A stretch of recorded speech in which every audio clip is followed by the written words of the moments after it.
proliferation of unwarranted influence, whether sought or unsought, by the military-industrial complex. The Majority Report with Sam Cedar. Ever get the feeling you've been cheated?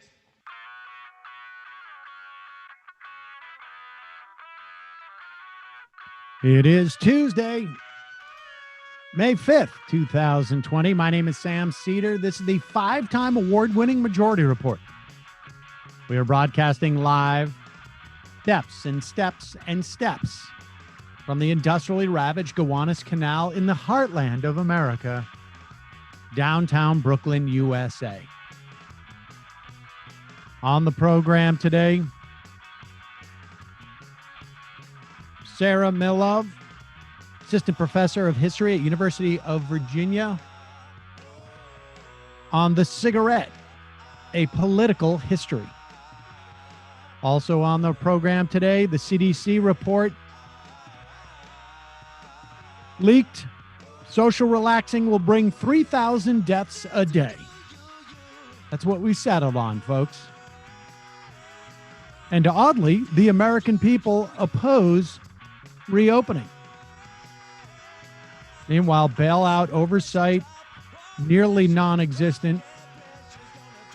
The Senate, however, has confirmed, about to, Ratcliffe as Director of National Intelligence. And incidentally, he follows a lot of QAnon Twitter accounts. Democrats have stalled as Mitch McConnell in overdrive to fill every possible judiciary post he can, even if it means driving some old Republicans off the court. Some decent news. In the Senate, Bullock leads in Montana's race. Joni Ernst's lead completely evaporates in Iowa. And head of NBC programming, Andy Lack, out as the New York Attorney General is looking at some civil action dealing with some Me Too issues at NBC News. Meanwhile, National Rifle Association implements layoffs, so silver linings, ladies and gentlemen. And the Senate will not release any info on any allegation involving Biden or anyone else for about another 40 years. All this and more on today's program, ladies and gentlemen. I could have also headlined the failed, I don't know, what appears to be a failed, like, Bay of Pigs, but not with any Venezuelans attempt to get rid of Maduro. I don't know. It really reeks to me of a story, and we'll talk about it a little bit later, maybe, of some dude at Mar-a-Lago saying to Donald Trump, like, hey, you know, I can get rid of Maduro if you want. And him just going like, yes, please. And some crank sending down his mercenaries down there, and then running out of money, apparently, to fund the thing. Sounds like a lot of fun happening down there. We'll get into the CDC report. We mentioned it yesterday, this draft. But it is quite clear that the administration has decided that 2,900 deaths a day in the United States is acceptable in terms of reopening. Now, to be clear here, you know, look, nobody knows for sure how this is going to go. The model that everybody was relying on from Washington State obviously was about as wrong as you could get at this point. They've now doubled their estimation of where this will end. That's wrong. The virus has not changed. I mean, there is some reports actually that there may be two strains, and the more contagious, possibly more lethal, but certainly more contagious strain sort of appeared simultaneously in February and is now taken over, particularly on the East Coast. Nevertheless, the virus, in terms of its capacity to kill and infect, has not changed. What we're probably looking at is some type of relaxing. Cuomo is talking about some relaxing plan, but it's unclear. I think what, a lot of the Northeast governors are doing is waiting for the results of Georgia and Texas and Mississippi. And when these states start to have increases in infection rates and deaths, and there's going to be a lag, right? These things are lagging indicators. So we won't know about these for 3 or 4 weeks. There was an increase in deaths the other day in Georgia and in Mississippi, but those are from infections that were probably 3 or 4 weeks ago. So we are 3 or 4 weeks out from seeing the implications of this relaxing. And it's not going to be good. But that's where we're at now. 75,000 deaths. I think just about as of today. The only place the rate is going down is in New York. Everywhere else, it's going up.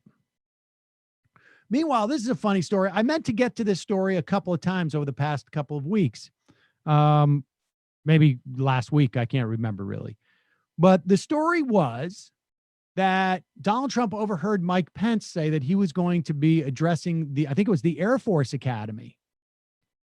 Some type of,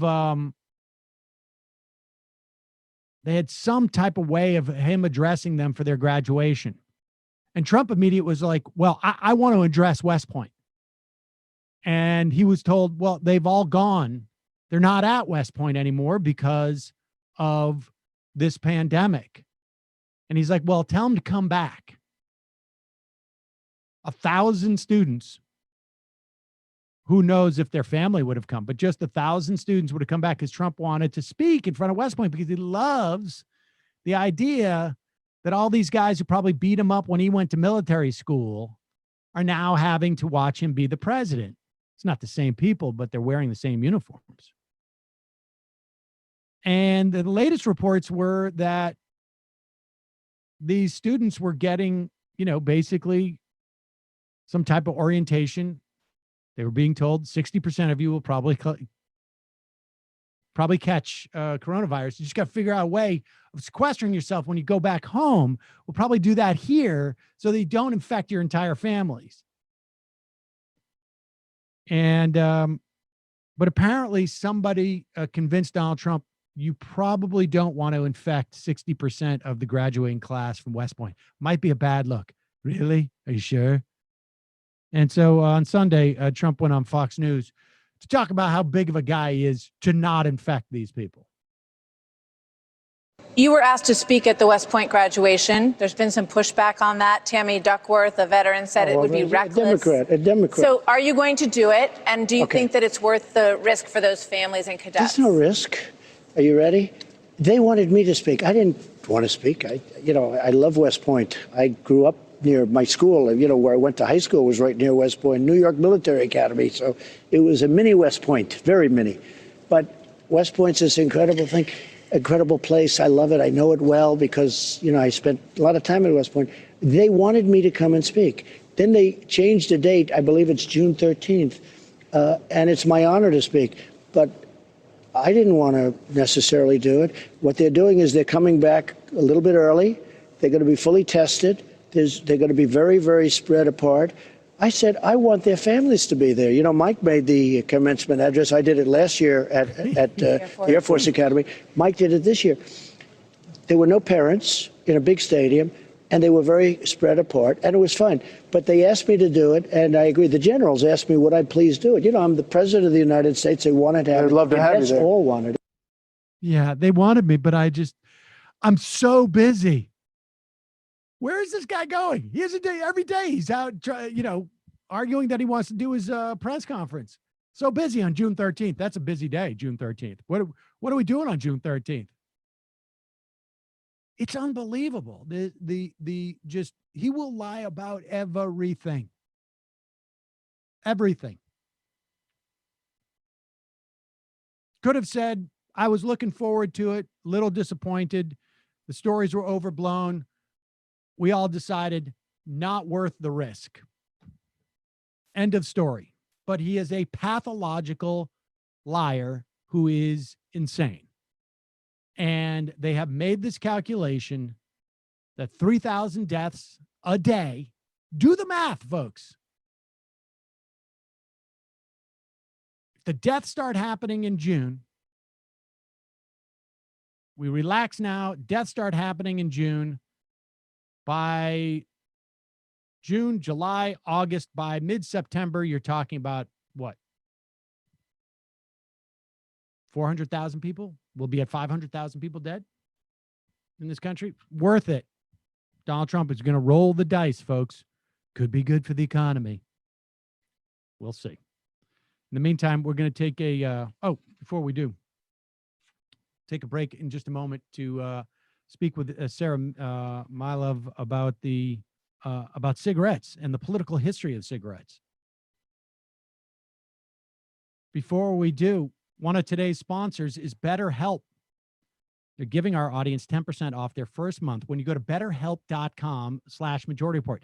BetterHelp gives you access to your own fully licensed and accredited therapist. You can do it over phone. You can do it over chat. You can do it over video. A lot of therapists elsewhere have long wait lists. It can take weeks or months before they can see you. Maybe you didn't establish a relationship with a therapist prior to the lockdown.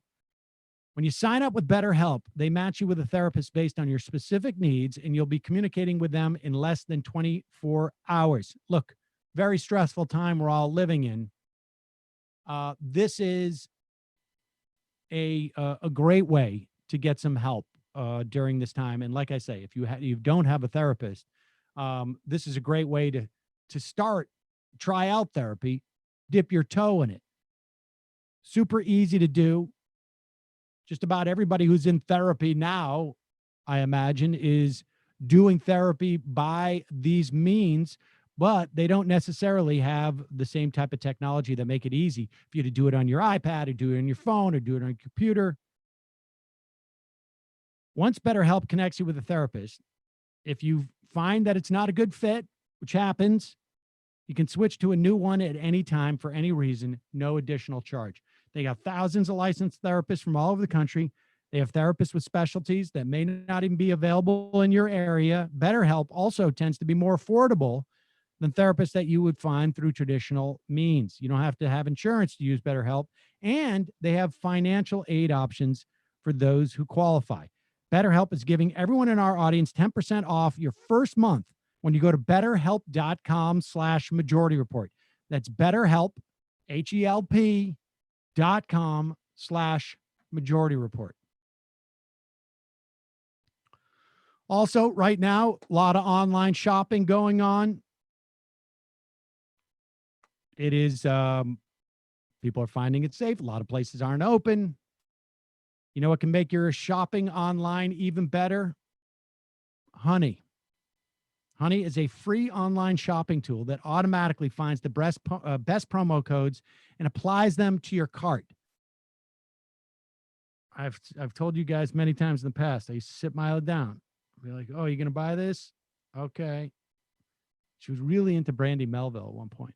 And I was like, you got to find coupon codes. And then at one point in the internet's history, the coupon codes became very, very difficult to find.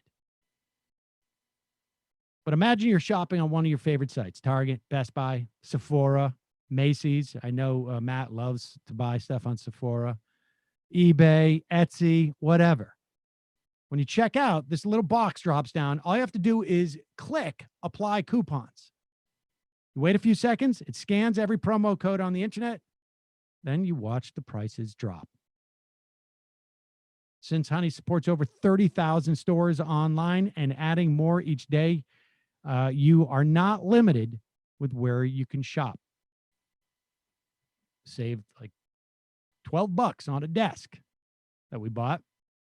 I decided Mila needs a desk. She no longer do her homework on the floor. We got a desk, $12. Better than you know how long it took me to make that $12? About 5 seconds. Very easy. Why wouldn't you do it? Not using Honey is literally passing up free money. It's free to use, installs in just a few seconds. Plus, it's backed by PayPal, so you know you can trust it. Get Honey for free at joinhoney.com/majority. That's joinhoney.com/majority. All right, we're going to take a quick break. When we come back, Sarah Milov, assistant professor of history, University of Virginia, on the cigarette, a political history. Be right back.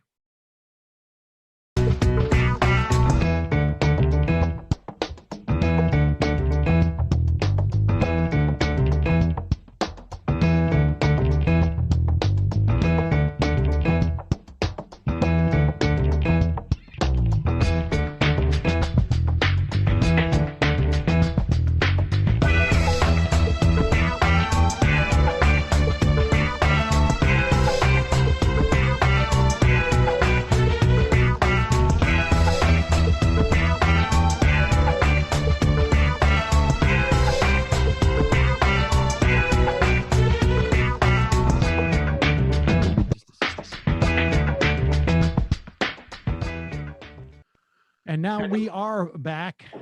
Sam Cedar on the Majority Report. Reminder, you can support this program by going to jointhemajority.report.com. When you do, you get extra content every day and you get the free show free of ads. My pleasure to welcome to the program Assistant Professor of History, University of Virginia, Sarah Milov, the author of The Cigarette, A Political History. Welcome to the program, Sarah. Great to be here, Sam. So let's I guess I was surprised. I just assumed that like cigarettes have been around for time immemorial. I mean, I don't know when I thought that they were there, but I didn't realize that back in like the turn of the century and the beginning of the 20th century, cigarettes. I knew the story that they weren't terribly accepted by women, but they were not very popular at that time. Yeah, I think it would surprise a lot of people to know that around the turn of the century, the most common way of ingesting tobacco was not at all through a cigarette. I mean, tobacco use generally was not very common, but if you were going to use tobacco, you were more likely to chew it or smoke it in a pipe. And in fact, cigarettes, mechanically rolled cigarettes, were actually considered an immigrant vice, the kind of thing that juvenile delinquents with foreign sounding names that lived in cities did, not the kind of habit for an upstanding Anglo-Saxon American. So, I mean, at the beginning of the 20th century, like what was the percentage of people who were smoking? Oh, cigarettes. Very, very low. Under 1% smoking a cigarette.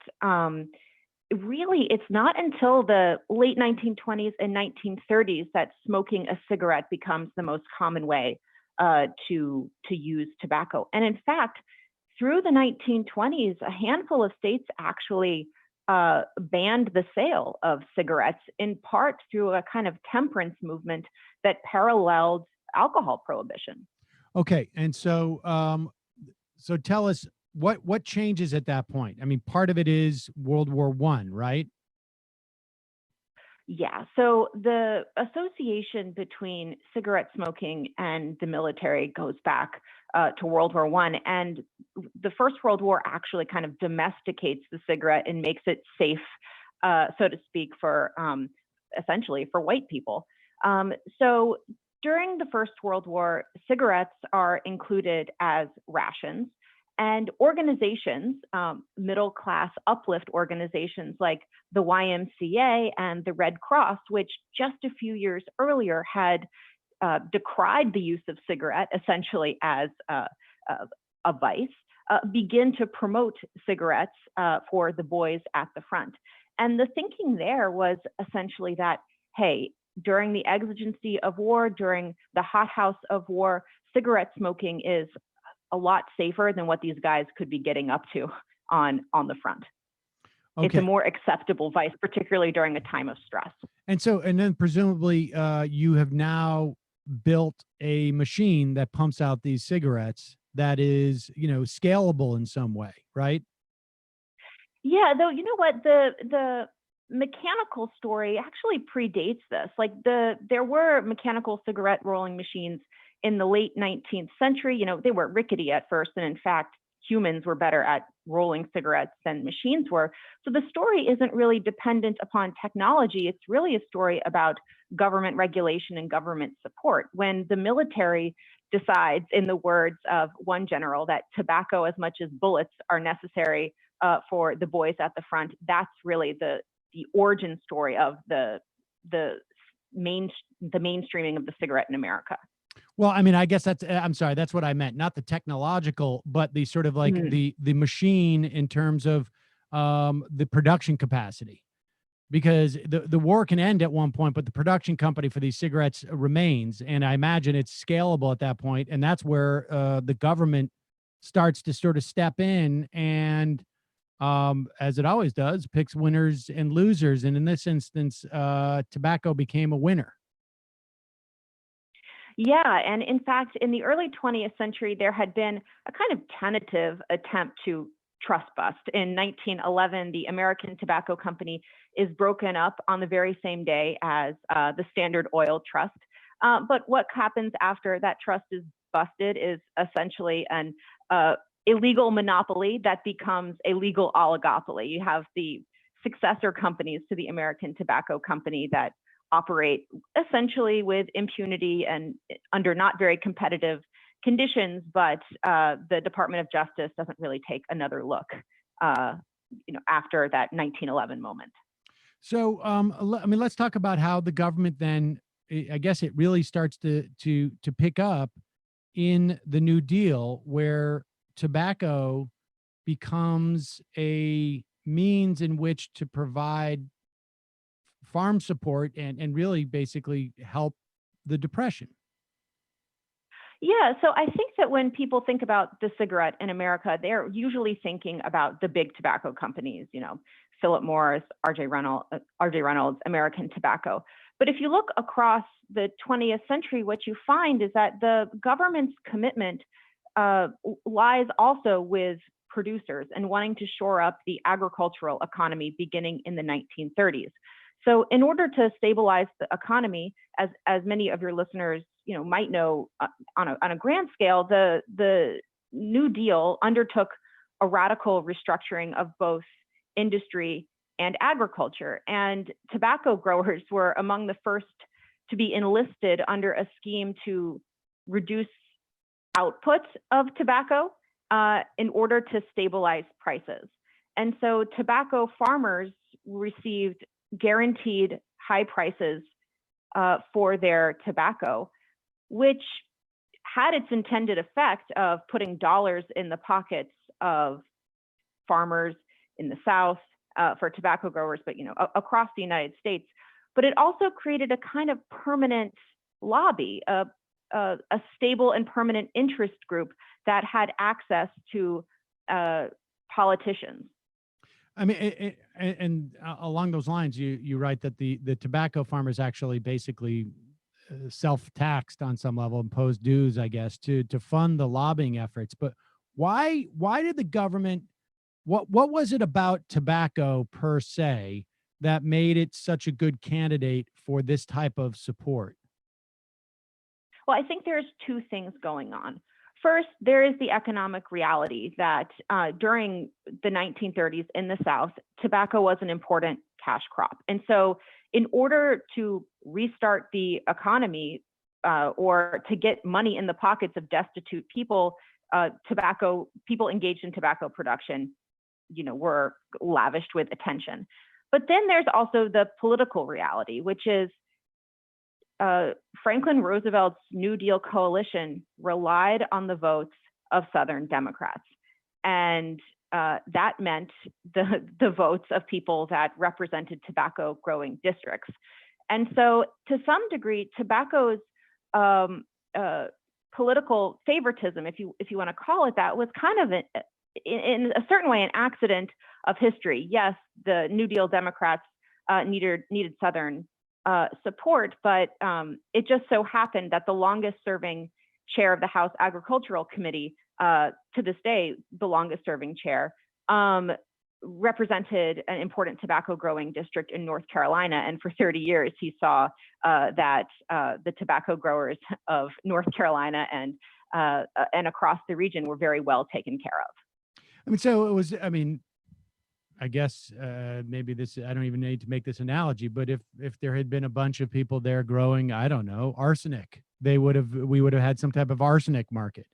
I mean, it really wasn't anything about. Yes. It was just that it existed. Yes, there would have been an arsenic market. Yes, I agree with that. It's not such a bad analogy in that, its intended use will kill you. All right. And so then the next big sort of expansion of the power, I guess, I mean, because this, once you fund them and you start to sort of like promote these and subsidize, I guess, these farmers, their power increases. They become a lobby. The next big, and this is sort of amazing, was the Marshall Plan.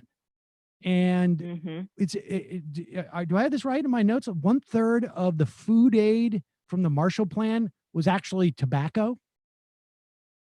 Right. So I think this would surprise a lot of people. So the Marshall Plan allocated over $13 billion of aid to European countries after the Second World War. And 1/3 of all of that aid were dollars that went to procure tobacco from U.S. tobacco farmers. Now, we can hear that statistic and be absolutely blown away, but it wasn't just an imposition of U.S. tobacco growers' interests upon an unwilling Europe. In every case where Europeans received essentially tobacco as food aid, those nations wanted that tobacco. And the reason was because they were eager to restart their own industry, and receiving raw US tobacco to restart their own, say, cigarette monopolies was a way to employ people. But more importantly, in a period of time when, say, Europeans didn't have much taxable income, it was a way to generate revenues for European treasuries through excise taxes. So it was a whole political economy that centered around American tobacco growers sending tobacco over to Europe that would then be produced under, say, a monopoly label for, let's say, the Spanish cigarette monopoly. And then Spaniards who bought that would be taxed on it. And I would imagine, too, that tobacco was maybe not uniquely, but pretty closely uniquely well suited to be transported across the Atlantic, right? I mean, Wait, well, it's. Go ahead.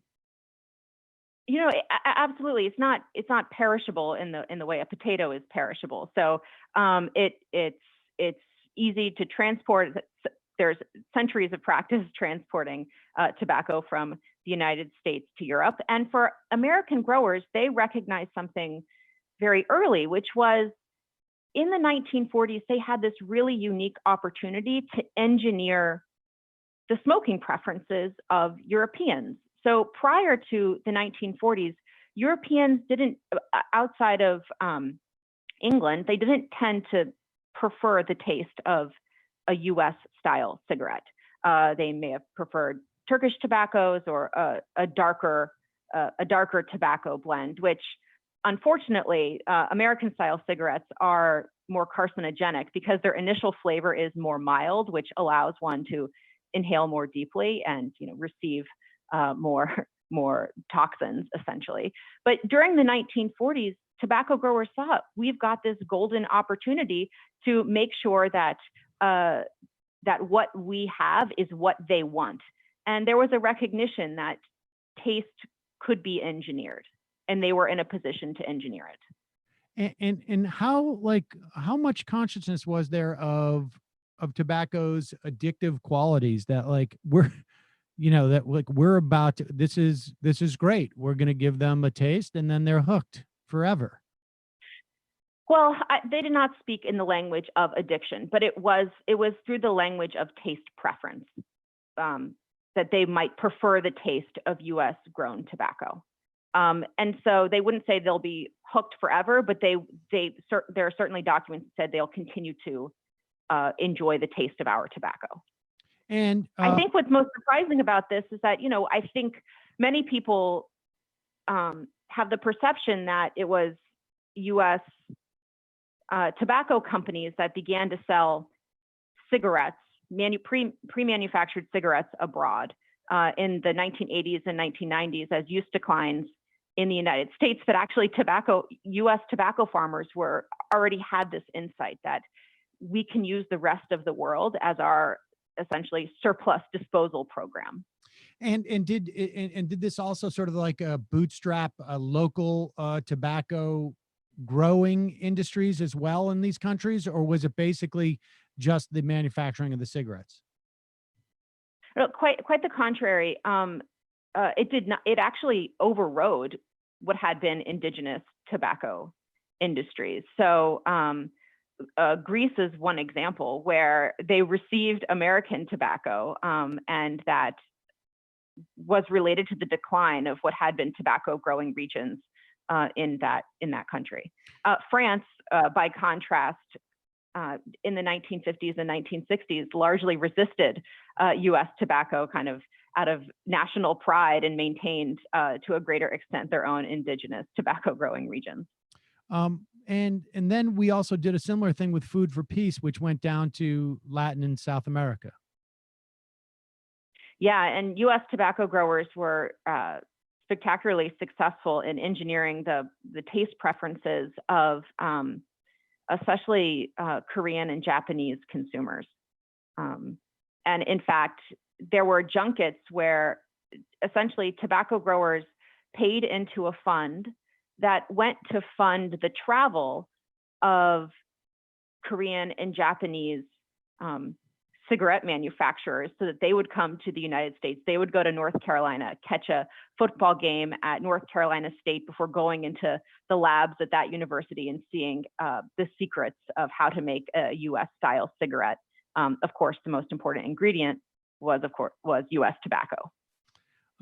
Okay. And so that takes us up until like around, I guess, things start to happen in the mid 60s where the government, they acknowledged, did they really not know? I mean, certainly by that time, the cigarette manufacturers had an idea that this was creating lung cancer, which prior to this had not really been around. But the government sort of changes its position a little bit. Right. So a really significant day in I'd say U.S. history overall is January 8th, 1964, which is when the Surgeon General releases a report on smoking and health. And this report was released under lock and key conditions. It was released on a Saturday because the Surgeon General did not want to upset the stock market, because what was in the report said, essentially, that smoking cigarettes caused lung cancer and cardiovascular disease. And this was at a period of time where 42% of Americans smoked and more than 50% of Americans smoked. So this really would have, under the idea of the Surgeon General, this would have really spooked the markets. And so this report comes out, but it's based on years of meetings and activity among kind of an expert panel. And the composition of this expert panel of doctors and scientists really reflected the power of the tobacco industry in the 1960s. So it wasn't just any doctor deemed credible by the Surgeon General was invited to be on this panel. The tobacco lobby, that was called the Tobacco Institute, was given veto power over any name on the panel. And the Surgeon General saw to it that half of the panel were smokers and half of the panel were non-smokers, because he didn't want to give any perception of impropriety or favoritism to one side or the other. Now, of course, by the end of the panel's job, reviewing analyses of the effects of smoking on the body, you know, both epidemiological studies and clinical studies, I think there's only 1 or 2 smokers left on the panel, and one of the smokers had in fact contracted lung cancer. And so that has a sort of like a short-term impact on people's willingness to smoke, but then I guess the urge returns, and then we get into sort of the era of anti-smoking activists. I mean, tell us. Let's start with is it Clara Guin? Clara Goen. Goen. Yes. So, yeah, what happens with the report is basically the report says there needs to be appropriate remedial action. That's kind of the governmentese in order to address the harms of smoking. And so government agencies say, all right, we need to put a warning label on the cigarette. And so the Federal Trade Commission says, we're going to put a strong warning label that says smoking cigarettes causes death. But Congress, which is still a bastion of corporate and tobacco growing interests, this is a Democratic Congress, preempts that warning label with a very weak warning label. And so this dynamic where an agency wants to regulate more stringently, but Congress, you know, gets in front of it, I'm sure it's familiar to many of your listeners, but it also demonstrated to lawyers paying attention at the time that in order to regulate cigarettes, you'd need to find venues other than Congress in order to express the public interest. And so one lawyer that takes up this charge of trying to find a creative way to circumvent Congress through an agency is a lawyer named John Banzaf, who's only like 27 at the time. And so he writes a letter to the Federal Communications Commission, and he really seeks to exploit this rule known as the Fairness Doctrine, which said that if a broadcaster is commenting on an issue of public import, equal time needs to be given to the opposing side. And so what Banzaf does, his kind of unique insight, is to say, hey, you know what? There's tons of tobacco ads on TV. And tobacco, since the Surgeon General's report, we know is an issue of public importance. So that means that anti-tobacco advertisements need to be granted equal airtime on TV. And to the shock of everybody, not least the tobacco companies who had not really been outfoxed in an agency setting like this yet, the FCC agreed. And beginning essentially overnight in 1968, these anti-tobacco ads start running on TV to the tune of essentially $80 million in free public health advertising each year. That was kind of the first substantial turning point in the power of in rivaling the power of the cigarette industry in Washington. And then it starts. You get it moves into the home, and then into the workplace. Talk about Guin and Donna Shimp, is it? Yeah. So, as these legal developments are happening in Washington, there's a network forming across the United States as people increasingly think of themselves and organize under the banner of a non-smoker. So I think when most people think about government regulation, they think of cigarettes. They think, okay, well, there was the Surgeon General's report. There were warning labels placed on cigarettes, and eventually Americans fell in line once people just realized that cigarettes were killing them, right? That people basically followed the science. But what I found is that there was actually a vibrant, very grassroots social movement that invited Americans to think of themselves in a new way, to think of themselves as non-smokers. And so in the early 1970s, you begin to see the first chapters of an organization called GASP. This is a real heyday of acronym organizations. And GASP stood for Group Against Smokers Pollution. And this was founded by a woman in her early 30s named Clara Goen. In her own words, she was a housewife.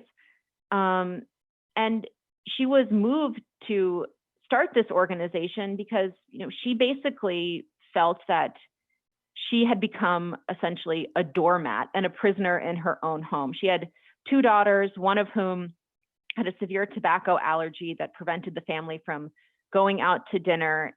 And yet she found herself week in and week out putting out ashtrays for her smoking guests in her own home.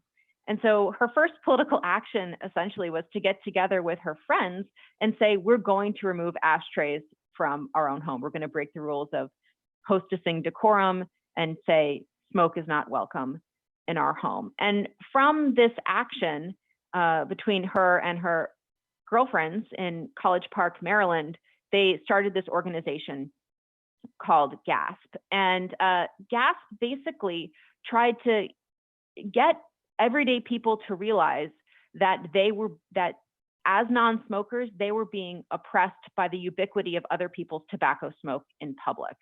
And so essentially their goal was to make smoking socially unacceptable. And it started to work on some level. They were given that it had essentially no budget. It was hugely successful. So one of the first things that Goen and the others did after they officially formed GASP was they basically just wrote letters. They petitioned doctors' offices. They petitioned local businesses, grocery stores to voluntarily adopt smoking restrictions, to put up a sign and say, you know, please don't smoke in here. And they sent hundreds of letters. And you know what? 50 doctors' offices in town went smoke-free. So with each place that went smoke-free and that publicly proclaimed itself a smoke-free environment, the thought was non-smokers, who were always a majority of the US population, even in the smoky heyday of the 1950s, the majority of Americans did not smoke, that non-smokers would begin to recognize that they were entitled to control public space, that they were entitled to smoke-free space, and that they could flip the script on public smoking and make their preferences the public default. Let's talk a little bit about how it in the business, because I'm sort of fascinated about, and I can't help but think this is also like a time where there was a real cleave for a lot of other issues amongst sort of the union movement from the left in many respects. And I'm interested in, you know, Donna Shimp interests me insofar as like the relationship. So much of this seems like it was driven by women in many respects. This is also happening at a time where, you know, women are being emancipated across the board, right? So this is, you know, I wonder like how much of this was seen in the context of women being assertive in the same way that they're being assertive in a lot of other areas of life, and in business, and particularly in relationship to unions. Just wonder how much of that like became a cultural thing, because I mean, I just remember, you know, when I grew up as a young person and as a young adult, smoking was still, there was still this sense of like, I can't believe that we're not allowed to smoke indoors anymore. You know, I mean, I would go to bars and you could smoke in bars and you could smoke in offices. And there was this sort of like sense of oppression by people who are smokers, that like we're being driven out, we have no rights. And that it got caught up in sort of like with unions is sort of it's fascinating to me. Yeah, so what's happening at workplaces across America is very complicated regarding smoking in the 70s and 1980s. So as you mentioned, unions are caught in a really difficult position, and this is highlighted through a case I discovered that was brought by a woman named Donna Shemp in 1976, and she was a customer service representative at New Jersey Bell. She helped customers as they came into the workplace complaining about service issues. And she was a member of a union. She was actually quite a proud member of the union. She was a union steward. She had served in leadership at her local, but she ends up suing New Jersey Bell because she has a terrible allergic reaction to tobacco smoke. She's actually wearing a gas mask inside the office that she pulls down in order to speak with people, but she doesn't take it off. So you can imagine how jarring she must have looked when he came in to speak with somebody there. And what she encountered at work, I mean, obviously her first move was not to sue the company. Her first move was to talk to her manager in the office, to talk to her own union steward and say, can we work out an arrangement where we can move desks around so that I'm not constantly exposed to tobacco smoke because I have corneal abrasions and the company doctor says I should not be in this environment. And she's ordered to stay home until the company can work out how she'll work. And she thinks, all right, this will just last a day or two as they basically rejigger the office. But days turn into weeks, turn into months. And I was thinking about this from her perspective. This must have just signaled to her the depths of antipathy with which her coworkers and her bosses held her in. So she ultimately decides to sue New Jersey Bell.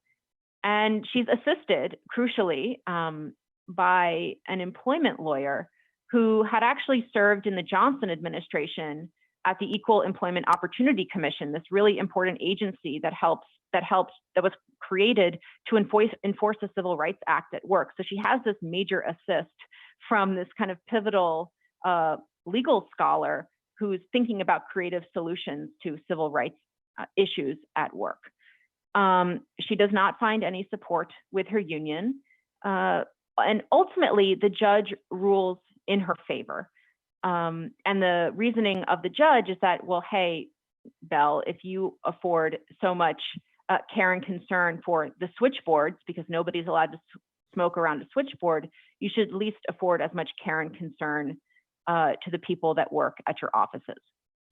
Now, the union was quite disappointed in this ruling because it essentially subverted the collective bargaining agreement.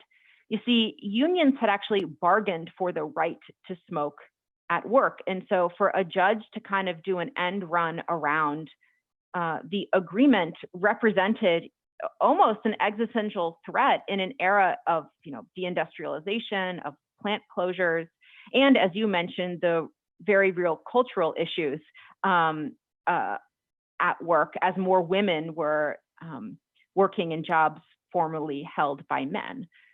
What ends up happening after Donna Shemp wins that case is Shemp herself begins to act as kind of a management consultant.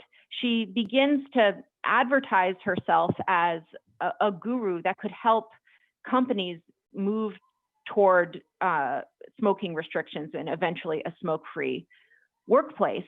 And even though she had derived a lot of benefits from the union and eventually maintained a relationship with some people quite high up in the Communication Workers of America, Shemp herself relies very heavily upon management-friendly arguments. She says, workers that smoke, they're bad workers. They take too many breaks. They damage equipment. They cost too much to insure. So she basically ends up making a cost-centered appeal to management that does nothing to endear her any further to the labor movement of the 1980s. But she is successful in this. Numerous workplaces adopt smoking restrictions throughout the 1980s. I mean, and it takes like basically a chit that unions have to provide for their membership. Like, that is get you a cigarette break. That's something that we can negotiate. I mean, not unlike, ironically, health insurance on some level. Okay. So with that dynamic and it's ultimately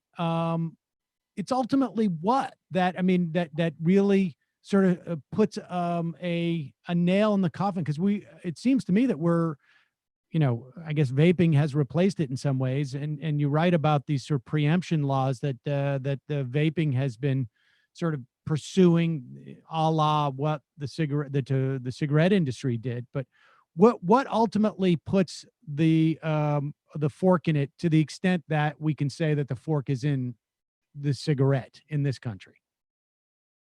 Well, I think basically it's the combination of these cost-centered arguments, which do move the needle at workplaces, combined with local ordinances that were pioneered by organizations like GASP, where basically localities would say you can't smoke in a theater, or you can't smoke in the public library, or you can't smoke on the sidewalk.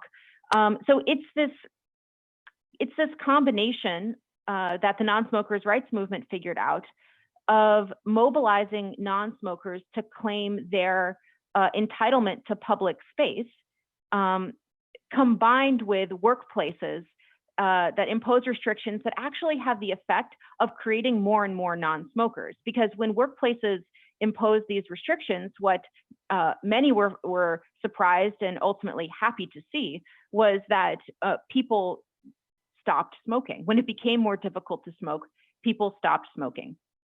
What this has meant, though, is that because of these cost-centered arguments, in part, those who continue to smoke are poorer, less educated, and less likely to be employed than non-smokers. So the result of this kind of patchwork, efficiency-based, cost-centered appeal for non-smokers' rights has essentially been the use of stigma to achieve the public health gain of a less smoky society. Are there any lessons, like relative to, I don't know, climate change? I mean, so much of this is like, like you say, market-based, right? I mean, it's just like, how can we increase the efficiency at work? But are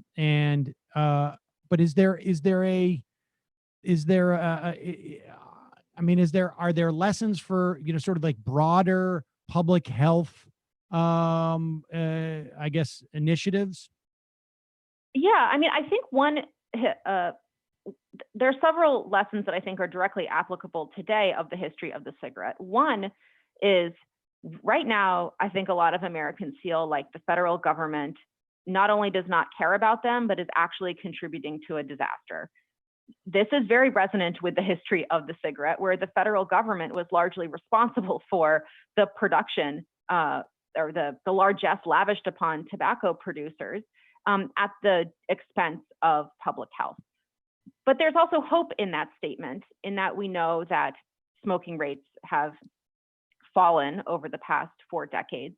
And that's because of action by everyday citizens at the local level. So I think, non-smokers' rights activists figured out that local levels of government were not just the most accessible, they were the most successful, because they were personal and could convince other people that they too could affect the shape of government and affect the shape of public space. I think another lesson of the history of the cigarette, and this is somewhat more depressing, is, policy moves when middle-class white people seize the initiative. The non-smokers' rights movement was a movement of largely educated middle-class white people. And, that it was not a movement for social justice, and the way that smoking persists in this society is a testament to that. But it has overall been a force for public health good. Interesting. Interesting stuff. Sarah Milov, assistant professor of history at University of Virginia. The book is The Cigarette, A Political History. Thank you so much for your time today. We'll put a link to that book at majority.fm. Thank you. All right, folks. We're going to head into the fun half in a moment. I want to remind you today is Tuesday. Matt, what's happening today on TMBS on Tuesday? Toure Reed and I believe another guest. I don't have that right on top of me, but I think we have a couple guests in tonight. So check that out, folks. Professor Toure Reed, where's he from? Like the University of Illinois or something like that? I don't know where he's from, actually. But yeah, so that'll be tonight at 7. We'll have a post game after that. So look forward to that. You can find that at patreon.com/TMBS or youtube.com/The Michael Brooks Show. Also on, let's see, no, wait, did Nomi jump on? Yeah, I'll bring her on right now. Okay. She can tell us, Nomi's going to join us in the fun half. But I figure bring her on and let's hear what she's going to be talking about this week on her show. Well, Let's see. She's connecting. picture of matriarch logo. Uh-oh, wrong Her account. videos or audio's live. Whoops, wrong account. There she goes. I have to remember to sign into the right account. Hi. Can I No, change the mate. name? Hi, what's up? What's happening on your show this week? We have a show, an excellent show. It was supposed to be a 20-minute interview with John Nichols. It turned into over an hour just because his new book is about kind of the moment that we're in right now. John Nichols from The Nation. He's been there for a long time. He's written so many books. He wrote a book about, it started off with Henry Wallace. It's really about the last 75 years of the Democratic Party. And if you recall, Henry Wallace was swapped out in the FDR administration for Truman. But we talked a lot about FDR playing with the idea of forming a third party, as well as Henry Wallace actually running in a third party, and how the establishment time and time again will crush the left, and what their strategies have been, and really what we can learn from that moment. So that's a big part of this week. We also interview Sarah Milov, who is a congressional candidate from the South. And I've known her vouch for her personally, that she's just an amazing activist, and exactly what the South Bronx, the poorest district in the country, needs right now is someone who has previously been homeless and who she had an amazing story. An amazing story. Oh, she's great. People should tune in for that. I mean, I love John Nichols too, actually. John Nichols, one of my favorite guests we have on Ring of Fire, but I don't get him for that long. That's not easy. I know. We probably could have gone longer, but we both looked at the time and said, I don't know if anybody's ready for, 3 hours with John and Nomi. I don't know. Maybe they are, but folks can check that out at Patreon. Where? Patreon/The Nomi Key Show, and Patreon.com/ Excuse me. Yes, I have to be very clear. And then on YouTube at just Nomi Key Const. We're trying to get a custom URL, but they keep messing with us and giving us like Nomi Key Const 65C. Oh, that's a good one. That's very catchy. It is, isn't it? Folks can also check out the Antifada. You can find it at patreon.com/the Antifada. And Matt, what's happening on Literary Hangover?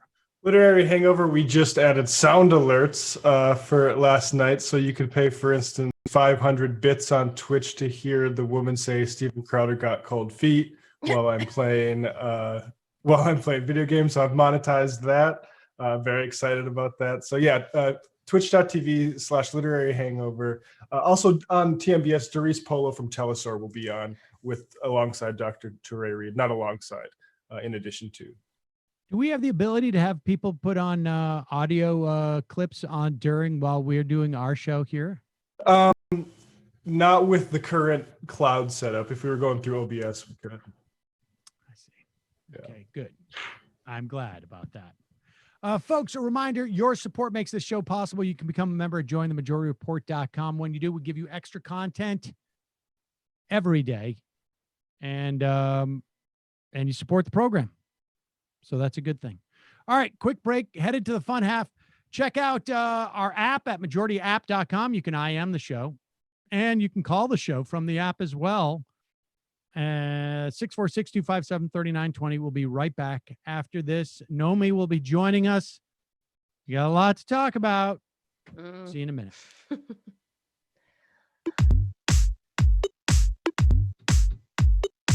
Left is best.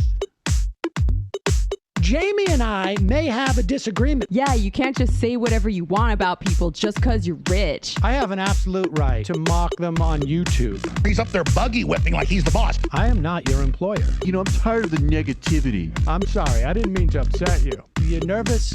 You're a little bit upset. You're riled up. Yeah, maybe you should rethink your defense of that, you fucking idiots. We're just going to get rid of you. All right. But dude.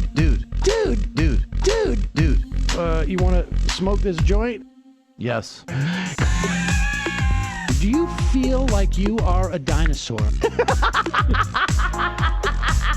That's a good shit. Exactly. I'm happy now. It's a win-win. It's a win-win-win. Oh, hell yeah. Now listen to me. 2, 3, 4, 5 times. 847-906-501-457. 2, 38, 56, 27. 1/2. 5 8s. 3.9 billion. Wow. He's the ultimate math nerd. Don't you see? Why don't you get a real job instead of spewing vitriol and hatred, you left-wing Limbaugh? Everybody's taking their dumb juice today.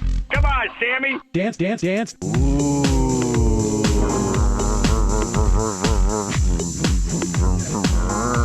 Rand Paul. I had my first post-coital scene with a woman. I'm hoping to add more moves to my repertoire. All I have is the dip and the swirl. Fine, we can double dip. Yes, this is a perfect moment. No. Wait, what? You make under $1 million a year. You're scum. You're nothing. Excuse me? Fuck you, you fucking liberal elite. I think you belong in jail. Thank you for saying that, Sam. You're a horrible, despicable person. All right, gonna take a quick break. I want to take a moment to talk to some of the libertarians out there. Take whatever vehicle you want to drive to the library.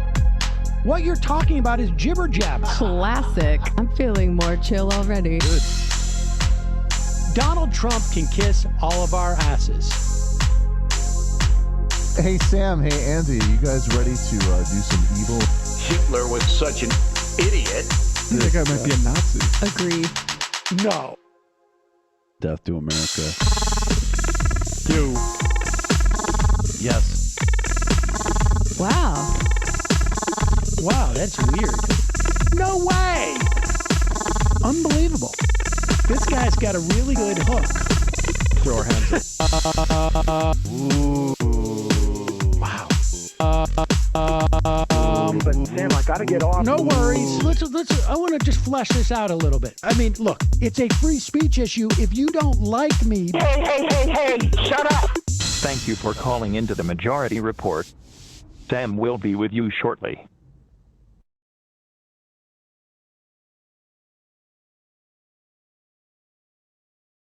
know me. How are things? Things are great. We have air conditioning now as of today. So great. Oh. The air conditioning went out at my grandparents' house, and we've been living off of fans and swamp coolers, which is a uniquely Arizonan thing. How hot is it in Arizona right now? It's been hitting 100. But like it's such a shock to the system when it went very quickly. It is currently 90 degrees, but it's going to get up to 100 today, tomorrow 105. So air conditioning pretty important. So all the commenters who are saying I'm wearing less clothing every single day, it's 100 degrees here. There you go. I saw that comment. And I am wearing a yellow shirt. Wait, Not what is the nude. yellow? What does the yellow got to do with it? Well, they were saying, "Oh, she looks nude." It was, chat line. And your conversation with Nichols. I mean, we're in the midst of. I don't know.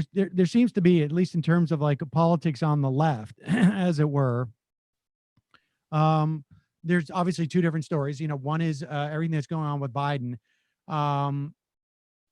As far as I can tell, I don't want to get too deep into it right now. I mean, obviously, people have different perspectives on what they feel about Tara Reade's allegation, the veracity of it. I don't know that anybody can ever resolve it. I think it's, in some respects, a Rorschach test for people.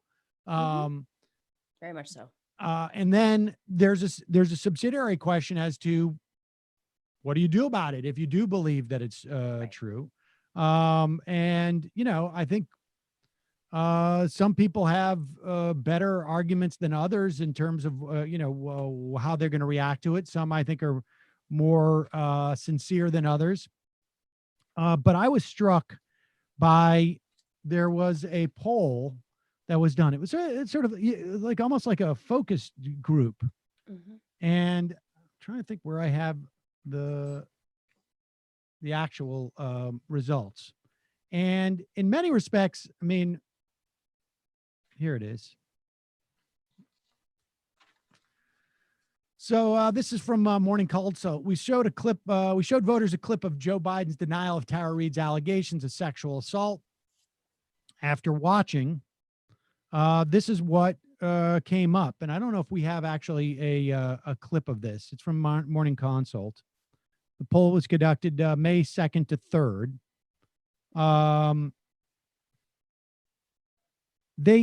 They hype it as 1 in 4 Democrats say parties should replace Biden, but I don't know if that's really quite accurate in terms of the way that people would read it. Here is 1 in 4 Democrats want a different nominee. That is true, but not, I don't know. It's a little bit overstated, it seems to me.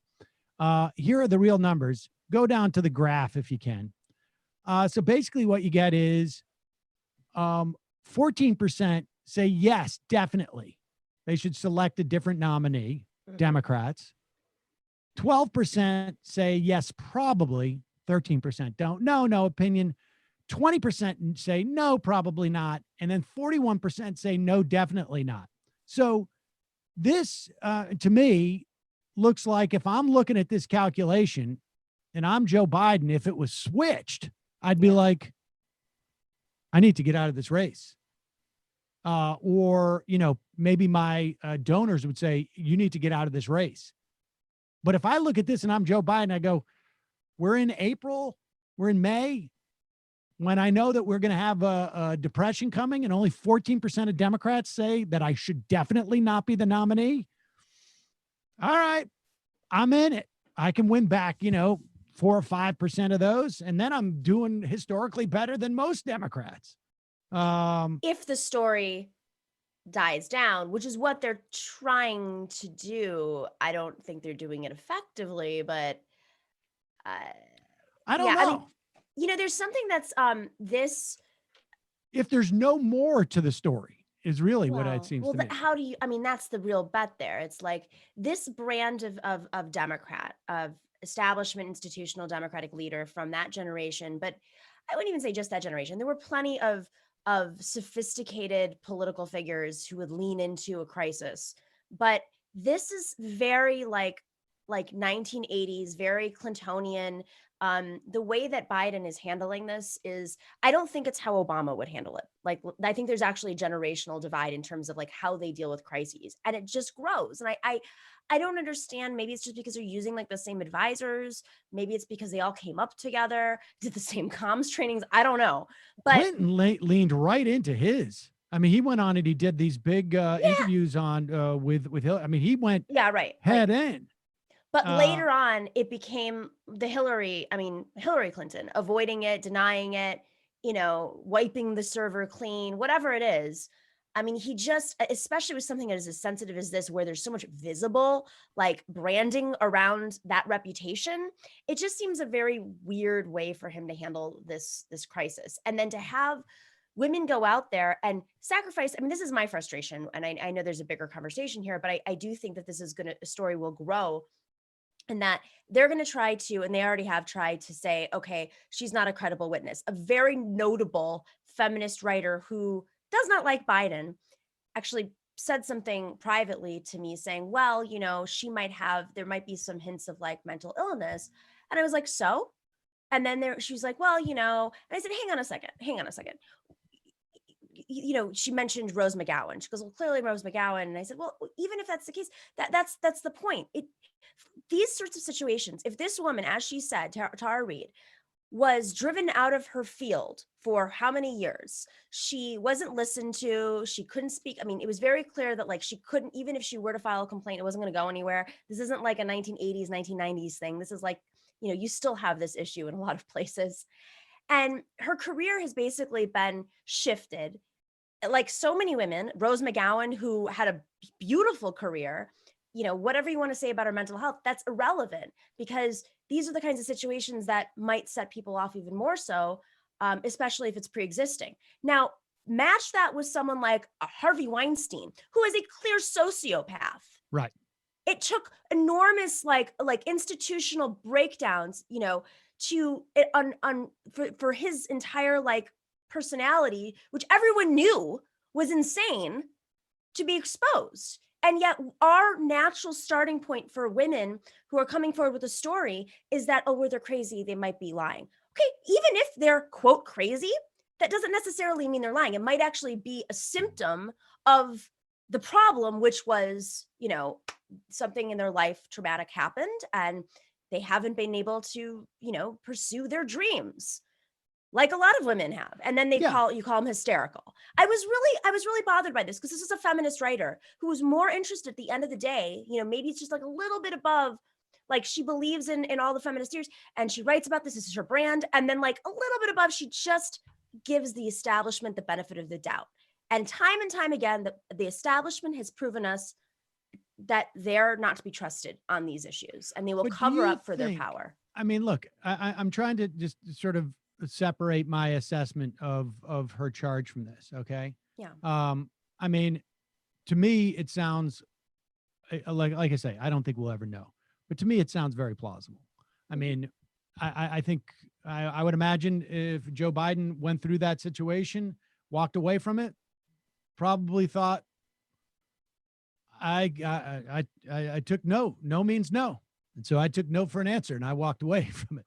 Like, I think, I mean, you know, 1993, senator, 50-year-old man, you know, 3 martini lunches, hanging out with Chris Dodd all day. I just think that like the idea that he walked away from that situation going like, you know, when he said, you're all right, according to her, that to me just sounds like somebody who said like, I'm doing the right thing. Don't worry. I'm not going to hurt you.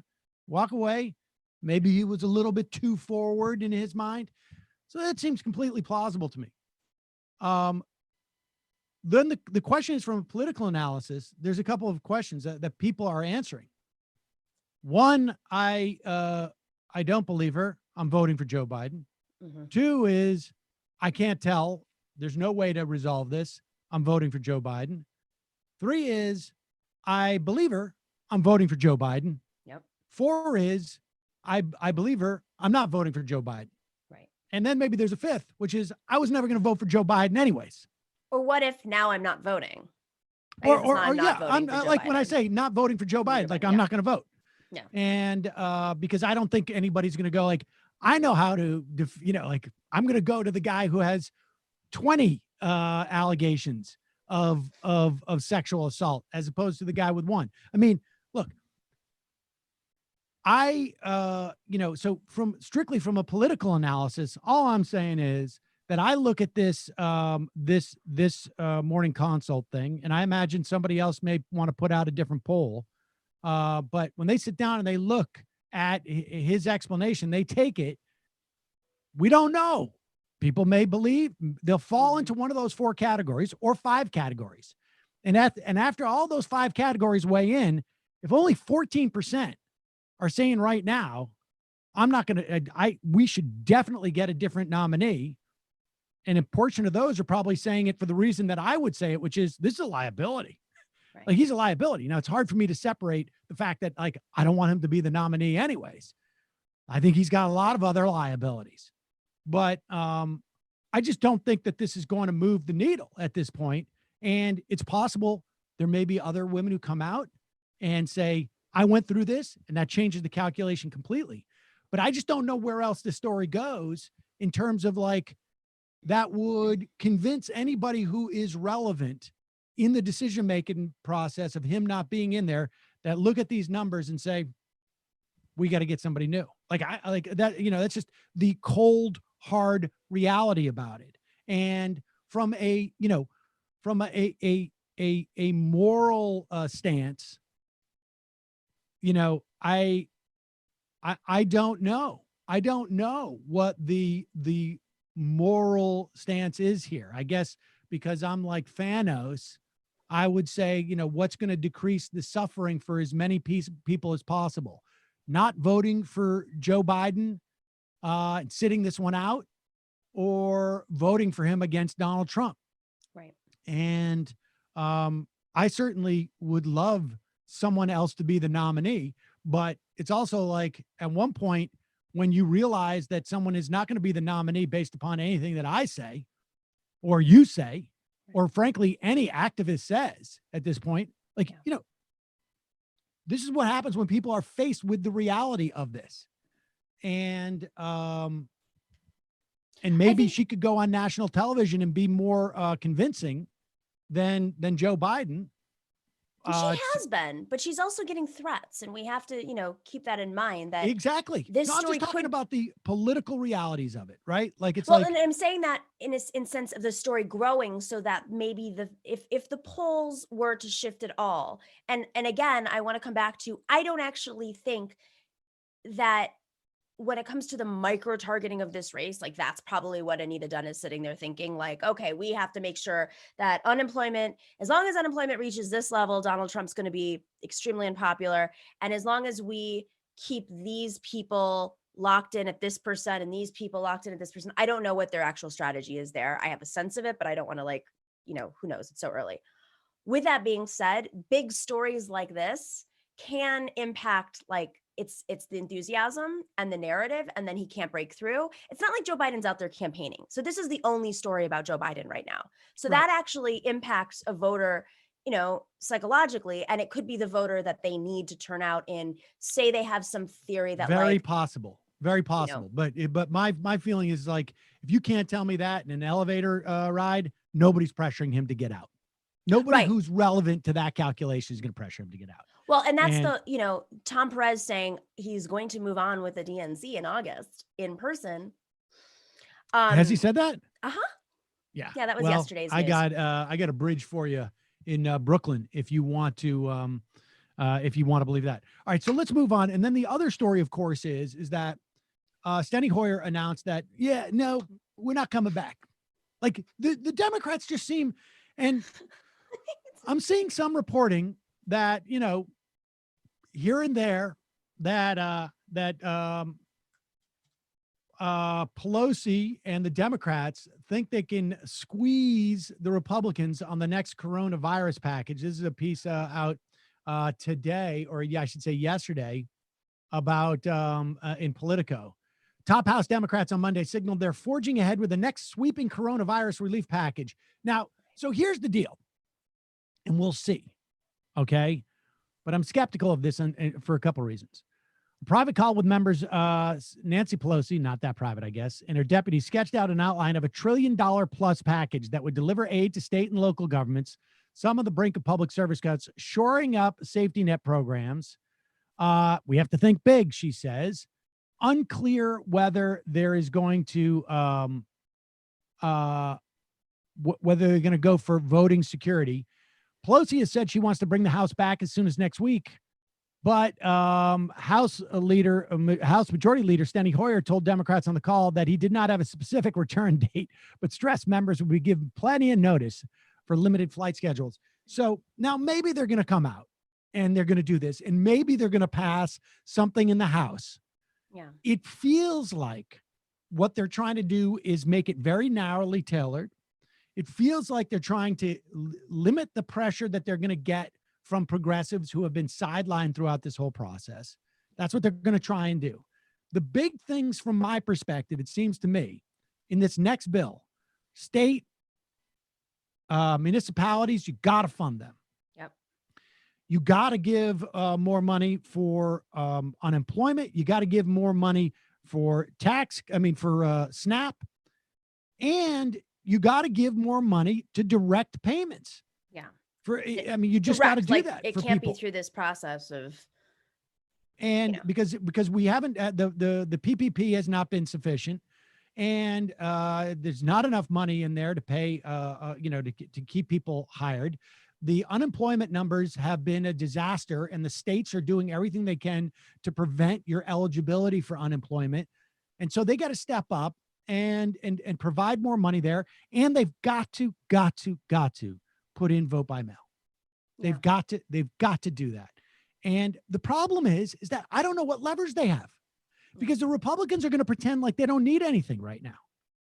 And I think on some level, there is this sense of like the country is in like a state of shock. We still don't realize that, like, it's like, like our leg has been lopped off and we don't realize it.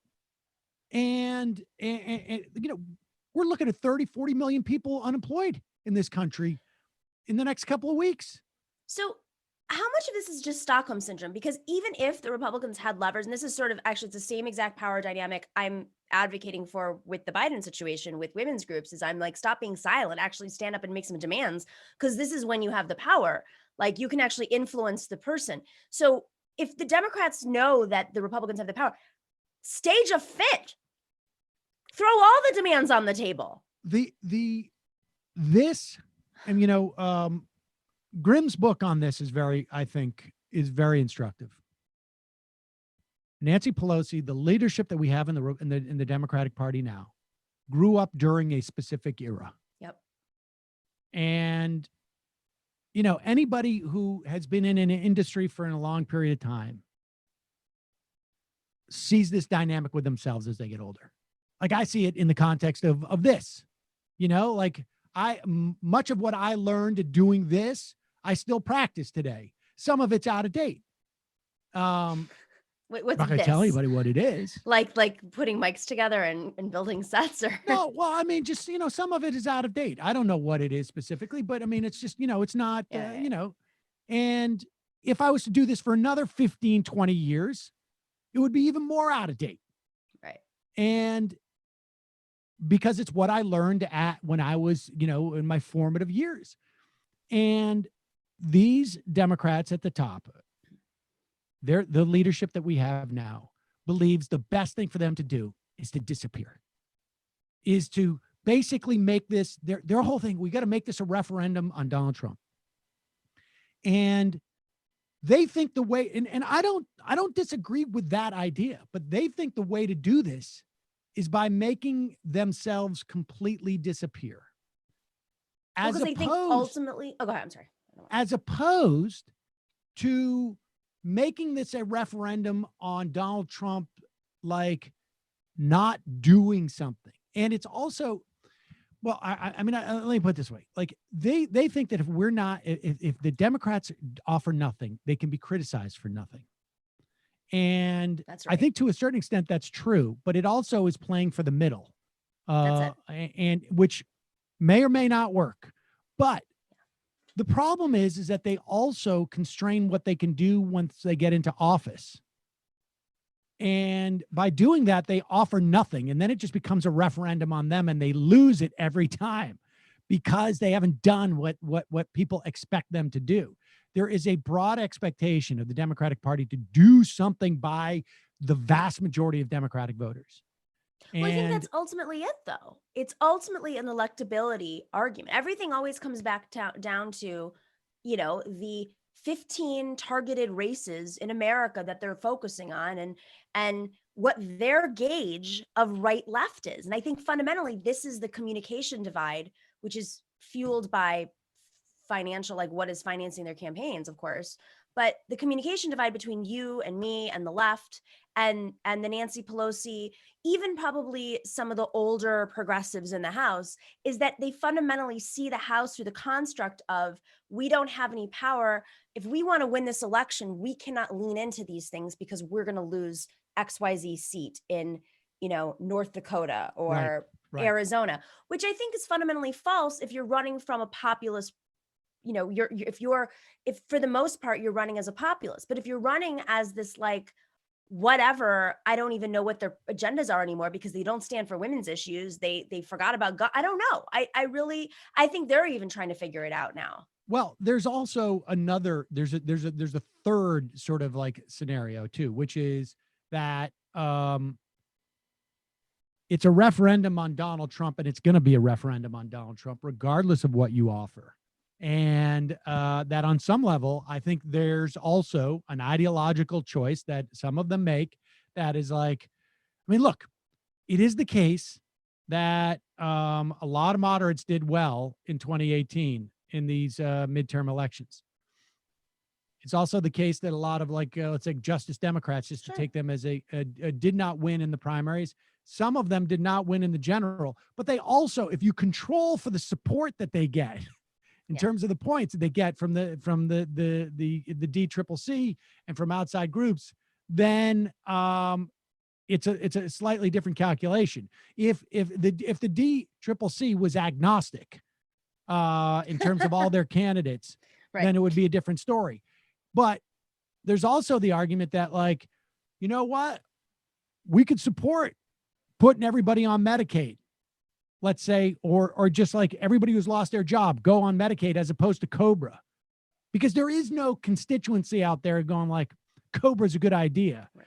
It's just that they know they won't get attacked by Republicans because the insurance industry loves the idea of that. And they won't get attacked by Republicans. And I imagine on some level, a lot of them, including Nancy Pelosi, get a lot of funding from those people. But at this point, you know, Nancy Pelosi, I'm not sure she's worrying too much about that funding. I think, you know, like she's not looking like, what am I going to do 6 years down the road? No, but she has a house that she wants to keep together, with her flawed logic or not, that she knows that I think it's just like, I think this is just her idea of what should be is really what it's down to. Like, I don't even think down inside it's about fundraising. I mean, I've heard enough of these conversations to be like, you know, you are the reason why they hate the idea of AOC fundraising separately, and that's a whole other conversation, but is because they want to keep the money in the house. They want to keep, you know, that's their power leverage is you're okay, great. You know, you're, you know, it's one thing about voting, but they hate, I mean, I fundamentally think that everybody hates Bernie because Bernie was an independent and he was like, I'm going to vote with you and I'm going to caucus with you, but I'm not going to fundraise for you because I don't like Joe Manchin. So I'm not going to run around the country and dump all the money I raise into this fund that ultimately goes to Joe Manchin's races because you're picking, you know, these crazy districts rather than, you know, their entire strategy for power. The iron law of power, which is like, you know, people favor their power in an institution over the success of the institution itself. Right. And I think there's a lot of that going on. But Democrats need to get very aggressive here. And I know they're not going to. I know that they're going to fall short. It will be better than Donald Trump. But the point is, if you are going to attempt or say that you're going to take that tact where you will highlight the differences so that you can make it a referendum about Donald Trump, right? Mm-hmm. Because the hypothetical, if you let the Democrats win, you're all going to get health insurance. We're going to have government-run health insurance. I think we've seen that's failed over and over and over again. I mean, it's just not has been successful as a, like, they've gone nowhere on Obamacare. And that's what they said Obamacare is. As has the argument that took place, you know, the argument of Amy Klobuchar and Avery Delaney on stage during the primaries that, you know, you get a choice. I don't think anybody really that's not what they're thinking about right now. Like, let's go to Brian Kilmeade, my favorite. I'll tell you why, because there's very few times, Nomi, that Brian Kilmeade and I are on the same page. But now we're like brothers. We're there, right? Like this. Now is when I'm willing to go on Fox and Friends now and talk about how it's great that Brian's talking about this. It's really good. People got to take a second look at Brian Kilmeade. He's the only one who's willing to say this on TV. Here is Brian Kilmeade from Fox and Friends. Listen, I get that the leaders are essential employees. They're essential workers. We need them. And that's why the White House is staffed. That's why there are ways that the House and the Senate can talk. But at the same time, just as is the current case in society, there are some people who are over 65 years old. There are some people with pre-existing conditions who simply are vulnerable to this virus. And so those people, whether they're in the Senate or the House, or they work at a grocery store, they're not going to work right now if they can help it because they are being isolated. And our experts are telling us, Brian, that that's the best way to continue to lessen the burden on our on our hospitals, et cetera, keeping hotels closed and things like that. In some cases, simply to flatten the curve so that we can get on the right course. And so I get why some people say, you know what, if somebody's over 65, they don't want to go to work. But at the same time, there are workarounds. The House of Commons is doing it via teleconference. So maybe the Senate does the same thing. Maybe the House does. Agree. Who knows? Compromise. Yeah, I know Kevin McCarthy's there. You got to work. Don't take the job if you don't think you can do it at an older age. And I think you keep in there's constituents should know that. Hey, if I send my man or woman there and they're 90 years old, as Senator Feinstein, are they going to be able to work through a crisis? And if you can't work through a crisis, you can't take the job. That's just the fact of this unprecedented in times their we're defense, though, Brian, in their defense, they didn't know coronavirus is something we've never experienced before, and it We didn't know spreads about so 9/11. fast. And right, but also there are people who are at a young age who are especially vulnerable if they've got diabetes and heart problems as well. You could be 35 years old, and that could make you vulnerable to this. So, everybody's a different case, and so I think, look, we're just trying to figure out how it all works, and that's why there's such confusion. We all want to reopen. Yeah. We want to get back to normal as quickly as we can.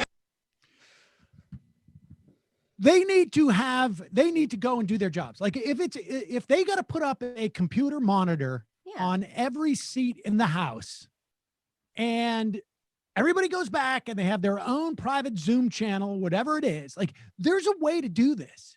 Mm-hmm. The idea that they can't figure this out is just absurd. And the idea that we don't have any hearings that are going on with all this stuff is absurd. It is just, there is no justification for this whatsoever. I don't care. Spend $1 billion if you have to, and get all these people in there in their own little plastic bubbles if you have to, and have them do the goddamn work, because what's going on right now is we are shoveling out trillions of dollars, which good thing, but we are restructuring the country.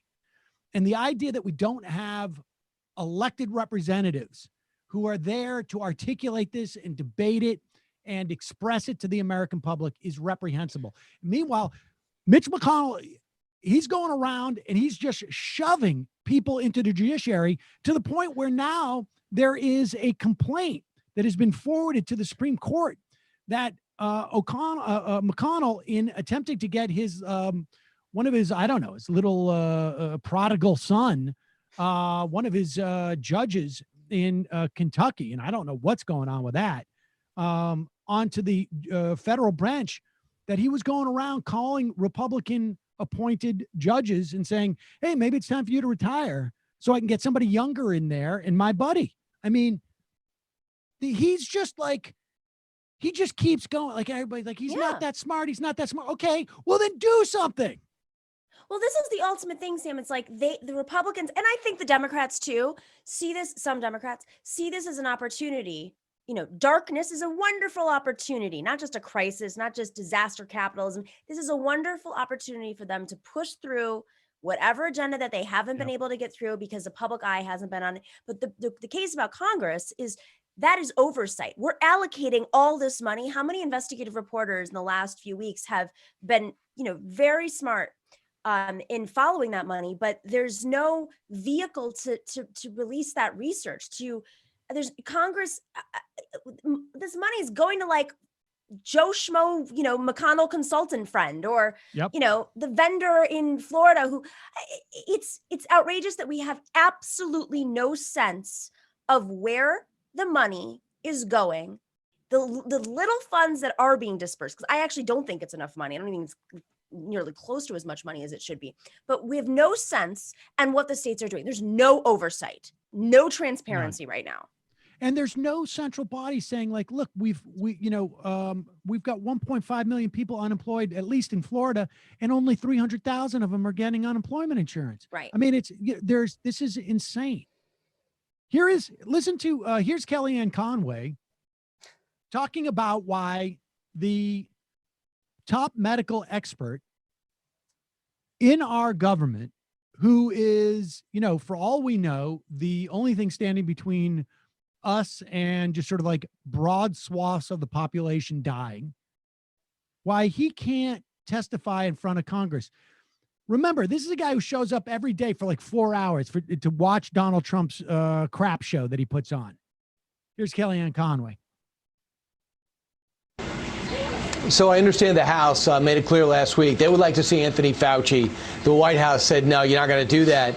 But the word is the president will let him go in front of a Senate committee. What could you tell us about any member of the task force and testifying sometime in May? And can you separate the chambers? You have a different policy per chamber. Our lawyers are probably sorting that out. I prefer that our health and all of us, our experts, really focus and continue to focus. I mean, our lawyers are sorting out why we allow Fauci to testify to the Republican-controlled Senate as opposed to the Democratic-controlled House. Go ahead.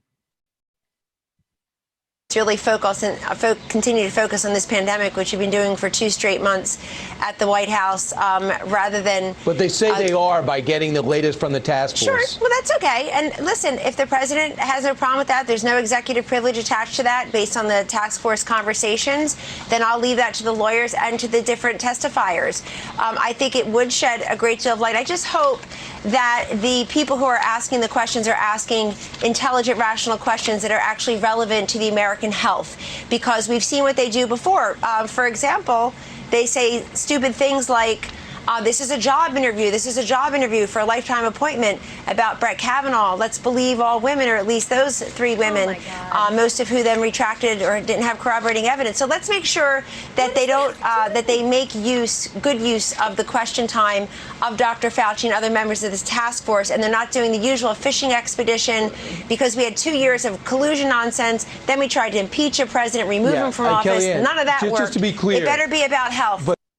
I love to see Kellyanne Conway afraid of actually answering a pointed question from Fox and Friends. So she has to filibuster the entire time. What? It was a job interview for Kavanaugh. They're not doing a job interview for Fauci. They're trying to find out, like, how can we keep your insane boss from killing more Americans? I mean, make no mistake about it. I mean, that's what's going on. When the guy says, like, 100,000, that's all we're going to lose. Oh, well, that's only 30,000 more. Oh, we must be totally safe to go out. Or also, how can we allocate our funds to the right places? I mean, it's so that we can prevent the pandemic from growing. If it's going to be in phases, if it's going to go to new communities, what kinds of communities? What are the, what are the structural issues that are in place in some communities versus others? Is it concentration of people? Is it manufacturing plants? These are the kinds of questions that I think Congress deserves to know so they can prepare to advocate for their communities. Yeah, it's a waste of time to have questions asked about the public health, unlike the president rambling and saying that we should inject bleach into our system with him standing behind him. My uncle was at MIT, so this medical stuff I'm pretty good at. Pretty good at it. I'm pretty good. I once walked on their campus. Speaking of which, who else turns out to be an epidemiologist? It's Laura Ingraham. Oh, yes, I heard. What is going on at Fox where they are just like completely determined? They must have had a memo that they're pointing out, and they must be pissed at this point now, because it's reported that Don Jr. has bought a big part of OANN, OANN, and basically they're coming for Fox. I mean, I don't know if they bought this as a way of like threatening Fox. And so now you got Laura Ingraham and Tucker Carlson out there basically saying like, we got to open up. There's no evidence that staying away from each other in any way lessens the contagious quality of this pandemic. This is really, here's Laura Ingraham. This is really impressive. It's really impressive that you could say this and actually just like, I don't know, I think she has kids, right? Like, it's just unbelievable. Intuitively, I think it probably seemed like social distancing would be necessary. There was no real scientific basis for believing that, since it never been studied. And as one infectious disease doc told me last week, trying to stop this virus with social distancing is like trying to drive a nail through Jell-O. Viruses spread. That's what they do. They often weaken as they go. And if it's like SARS, we hope it is, it'll eventually burn out, as SARS did. An observational study by a researcher at Woods Hole Oceanographic Institution, not yet peer-reviewed, examined whether stay-at-home orders actually prevented deaths in Western Europe. Comparing the trajectory of the epidemic before and after the lockdown, we find no evidence of any discontinuity in the growth rate, doubling time, and reproduction number trends. We provide estimates of the death toll in the absence of any lockdown policies and show that these strategies might not have saved any life in Western Europe. Well, if true, I say if, that would be stunning. And the author does echo the sentiments of Nobel laureate Michael Levitt of Stanford University. So this guy from the Oceanographic Institute did his own study that came out with, non-peer reviewed, that it might not have saved any lives. It might not have. And the idea that distancing yourself from other people, like, we also have like the opposite. Let's say, like, we do know that the hot spots are in this country, whether we're talking about cities or actually just locations, are the most dense, right? Like a meat processing plant, or New York City, or, you know, the subway system, where people are in close proximity to each other. There's more activity, there's more problems. And that in New York, after social distancing, we're starting to see a drop in the rate of new infections, a drop in the rate of new deaths.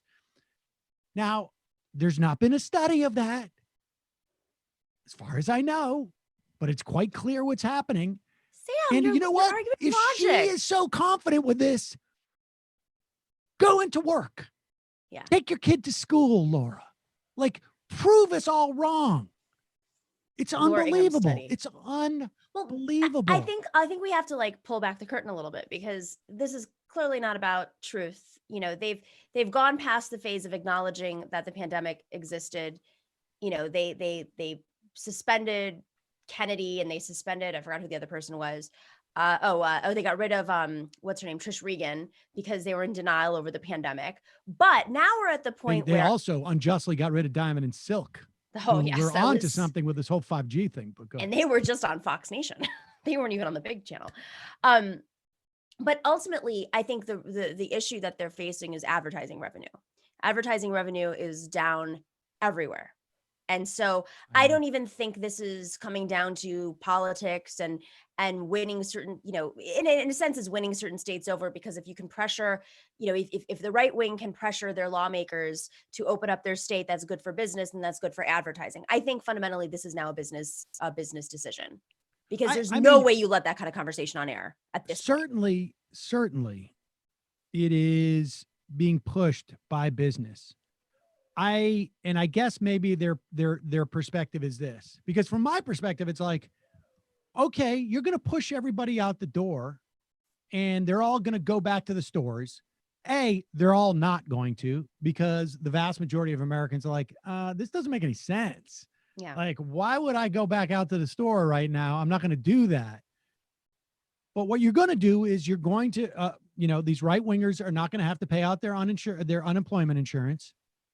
They're not, small businesses are going to have to pay their rent to the big real estate companies because they don't have a shutdown order. They have no excuse. There's going to be no sort of like force majeure type of situation. So everybody's going to have to pay, and that's going to be fine. But then 6 weeks later, your death tolls are going to go up. And maybe they're just thinking like, this is what we're going to do. We're just going to basically pump the brakes, release the brakes, Yes. keep people off the unemployment rolls, Right. make sure that people have to pay their rent, cut back But then they're on not going to be, forbearance and on they're mortgages, evicting. and This then is, yep. pump the brakes. And then this is the way they're going to do it. And she's just basically being a handmaiden to say, like, we're going to push the amount of deaths that we can. We're going to get right up to the line. We're going to go over 3,000. Then we're going to pull back. And then we're going to go over 3,000. We're going to pull back. And we're going to keep doing that until enough people die and enough people get infected that I, Laura Ingraham, could go outside and go to the supermarket. And boom, that's the end of the story. So it's just like, That's the study. like, I don't know if it's going to get them advertising, but maybe maybe it's going to get them support from the places. Maybe it's, big real estate or whatever it is. It's going to get paid because we don't have the government basically saying you got to stay at home. But I suspect that's going to change in 6 weeks. That's the study. The study that they do know is what happens when you have mini crises and big crises. And if you have, this is a big crisis, but if you steady it out so that, okay, some people will, because they have savings, because they're still on the payroll, whatever it is, some people will be able to pay their rent, right? And then they can go back to work. But then there's going to be evictions. And, at the end of the day, that's great for big business. That's great for disaster capitalists. You have a lot of we already have a small business issue in New York City, which, of course, has been hit in ways that the rest of the country has not. So I think you're absolutely right. Like, that is their study that they're looking at. How can we turn this into the most profitable scenario for the long run for all of these vulture capitalists to swoop in, to buy up distressed assets, to have a clearinghouse so we can pump up the real estate again. Don't forget, right after 9/11 in New York, biggest growth period. It's well, I mean, that's what horrifying. I was saying with the structural change that's happening with the Republicans. It's just the tremendous amount of money that they've pumped into the financial markets and to everywhere else. Let's go to the phones. A lot of people been on hold for, everybody got on maybe exactly at the same time, 46 minutes. Calling from a 970 area code. Who's this? Where are you calling from? Hey, Sam. Is this me? Yeah. Who's this? Where are you calling from? Hey, I'm just gonna call myself Steve. I'm up here in the Rockies Okay. of Colorado. Hey, Sam. I just want to talk to you more about Biden and his support among Latinos. Okay. Which I don't know if you've been talking to you about this. Sorry, English isn't my first language either.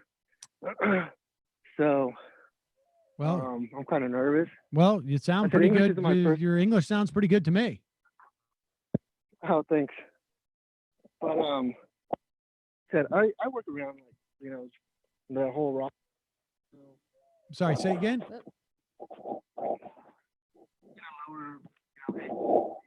Hold on, I lost you. Somehow there's something going on with the phone. Say it again. Steve. Wait, I can't hear you. Right now I'm laid off. Wait, Steve, I can't hear you. And I was talking to Steve, Not happening. Steve. Their biggest problem with Hold on. I think my phone is broken. kind of brought all these It sounds like he's in a wind tunnel. was Trump. All right, I'm going to hang up and try again. I don't know what the, oh shoot, I'm not going to be able to get in. Ay. Hang on, Steve. I don't know what that was, folks. Poor Steve. Poor Steve. Steve got screwed. I don't know. I think he was adjusting his mic. Thank you for calling into the majority. I don't know if that report. was your phone. Please use no speaker Well, phone Steve and screwed one up. comment or question He's ready. well, it's good. He'll get a whole Listen practice for Sam in. to call out your Whole area practice code. run. Sam will be with you shortly. Vote at all. Oh, Steve. Oh. Steve. All we have to do is go to the mailbox and put in our ballots. Steve. But Steve, you there? Uh-oh. Steve.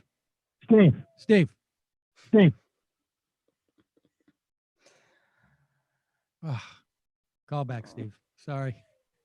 I hope he remembers what he was saying. Call him from 910. That was a good call. I wanted to talk to him. 910. Who's this? Who are you calling from?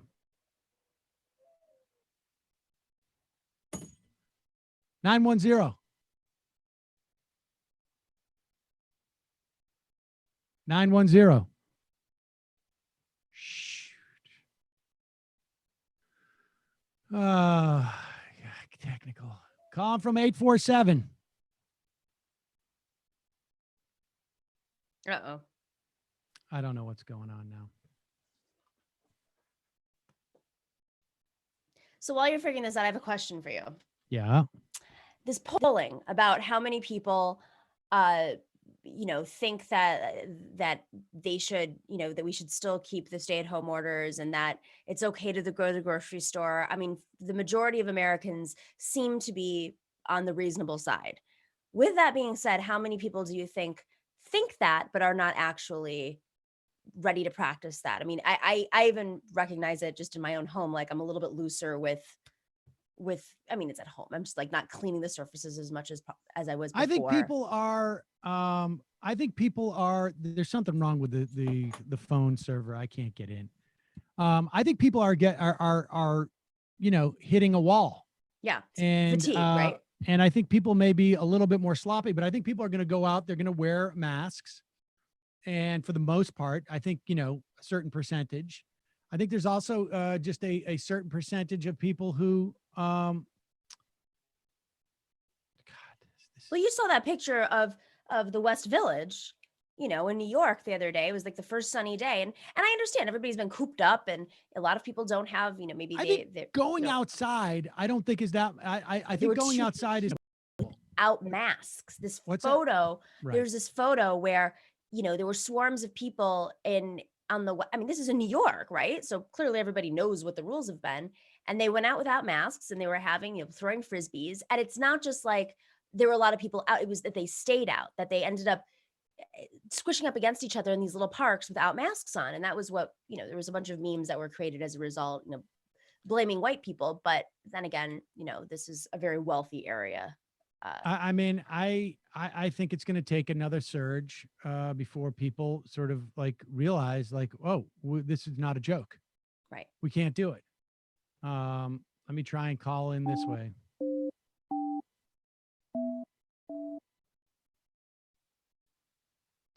Sorry, folks, technical problems.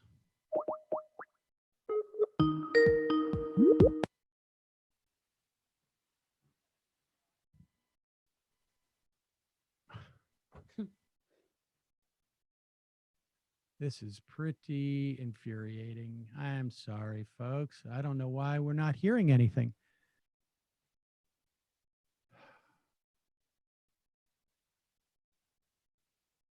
Check. All right, fuck it. Sorry. No calls today, folks. I can't handle it. Oh. Cannot handle it. No calls. Sorry. It's too difficult.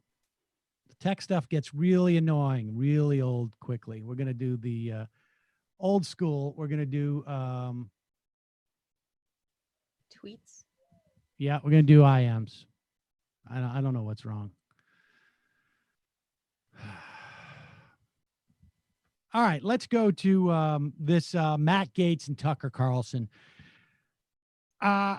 I subscribe to, the idea that China is a rival, that we should have some more secure supply lines for a lot of different things in this country. I also wouldn't be terribly excited about having a lot of technology made in China. I'm down with that. But this stuff is bat crap crazy right here.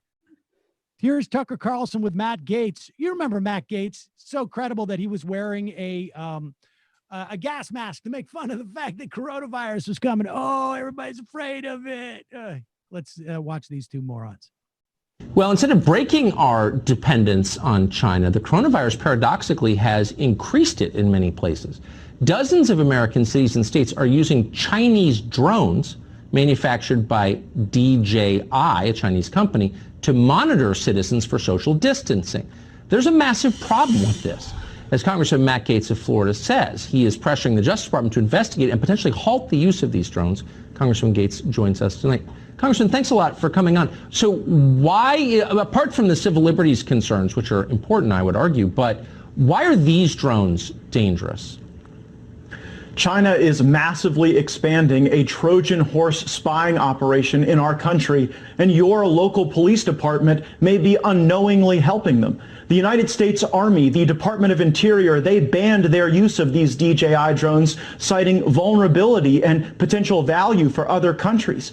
The Department of Homeland Security wrote a scathing report that said that China specifically goes after local law enforcement. They did so even before the coronavirus so that they can get key information, transmit it to the Chinese government, and then our own Department of Homeland Security wrote that this is precisely the type of information we're worried that China might sell to terrorists. So even before the coronavirus, Tucker, you had this company reducing their prices for drones by 70%. They drove U.S. manufacturers out of the market. And since coronavirus, DJI is openly bragging that they have just donated these Trojan horse gifts to over 22 states, to over 40 municipalities. And when I talk to these municipalities in my own investigation, they say, well, it's no big deal. We just fly them around the parks and tell people to disperse, or we just make sure folks are social distancing. But the information that's being collected makes our nation more vulnerable. And I believe the Attorney General, under the existing authorities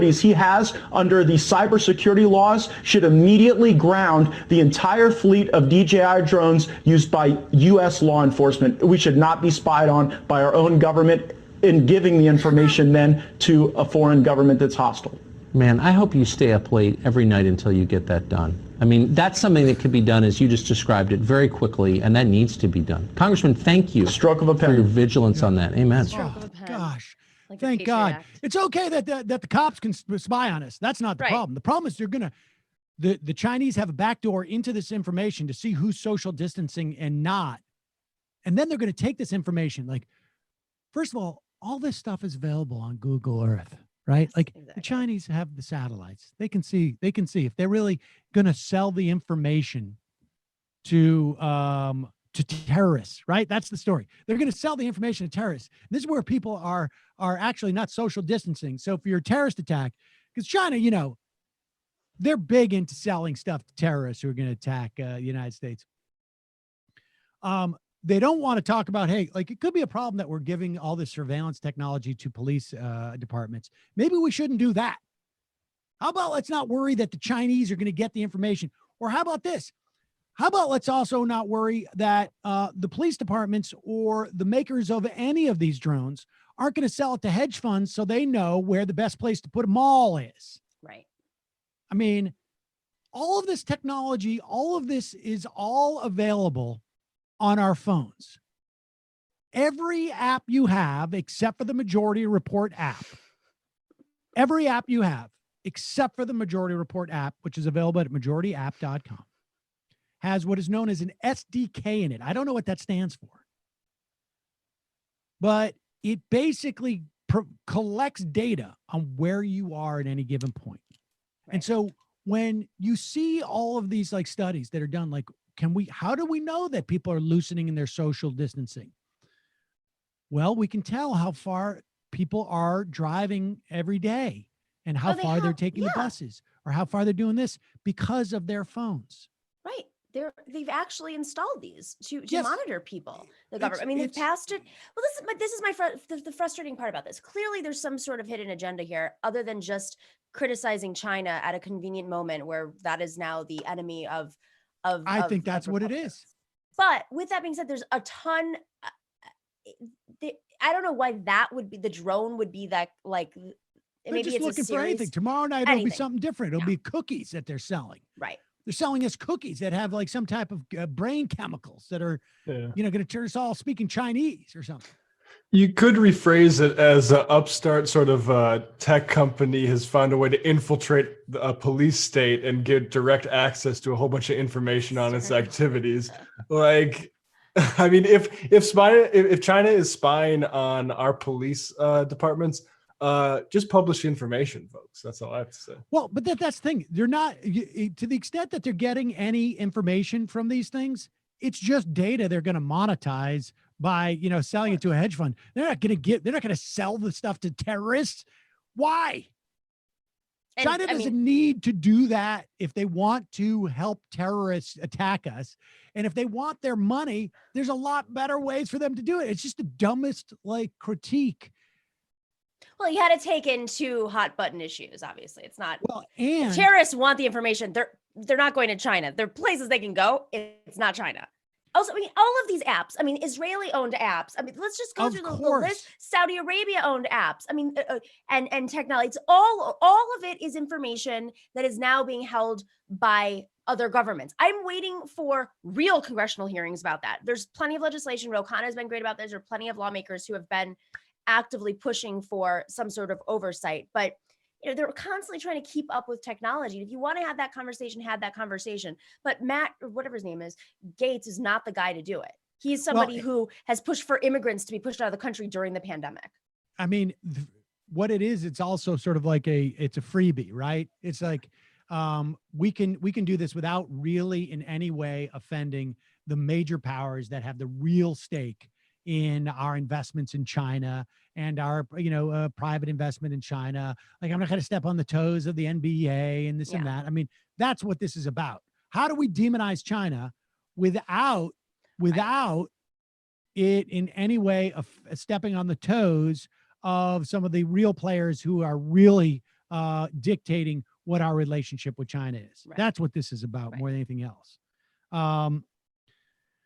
So I mentioned John Ratcliffe. By now, he may very well be confirmed. He is being confirmed for the Senate Director of National Intelligence. He was pulled from this nomination by Donald Trump, 2 or 3 acting directors ago, because Ratcliffe is such a lunatic. People have made the point of pointing out that he's following a bunch of QAnon. Trump has had a real lunatic in this, what's his name is in there, Gannett or something like that. Just a real lunatic there now. And it's a function of Trump's paranoia. Here's Ratcliffe, who really paraded around during the impeachment hearings, and apparently it worked. And Mark Warner is just sort of beside himself. Like, I can't believe this lunatic is going to be in charge of our Directorate of National Intelligence. I have to say that while I'm willing to give you the benefit of the doubt during this hearing, I don't see what has changed since last summer when the president decided not to proceed with your nomination over concerns about your inexperience, partisanship, and past statements that seem to embellish your record. This includes some particularly damaging remarks about whistleblowers, which has long been a bipartisan cause on this committee. I'll speak plainly. I still have some of the same doubts now as I had back in August. Some have suggested that your main qualification for confirmation to this post is that you are not Ambassador Grinnell. But frankly, that's not enough.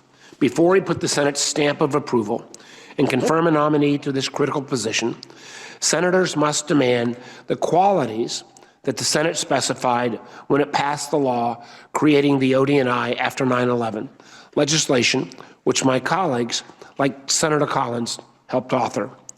We must expect and demand professionalism, a nonpartisan commitment to the truth, and a rock-solid dedication to defending those who defend us every day, the professional women and men of our nation's intelligence committees. I hope that today we can get a sense of your ability to adhere to that requirement. I look forward to the questioning and look forward to this opportunity. Thank you very much. I wonder if Ratcliffe is writing down. You could see him writing down on the back. He's like, I am Q. I am Q. I am Q. I am Q. This lunatic is going to be our next DNI. Nothing to do to stop him. Oh my God. All right, let's turn to something that's a little more fun. Of course, I'm talking about Dave Rubin. Hold on one second. Let's see. But there is something in common. That's ultimately it. It's like this isn't even far right extremism. This is like online right, which is, I think, a shift towards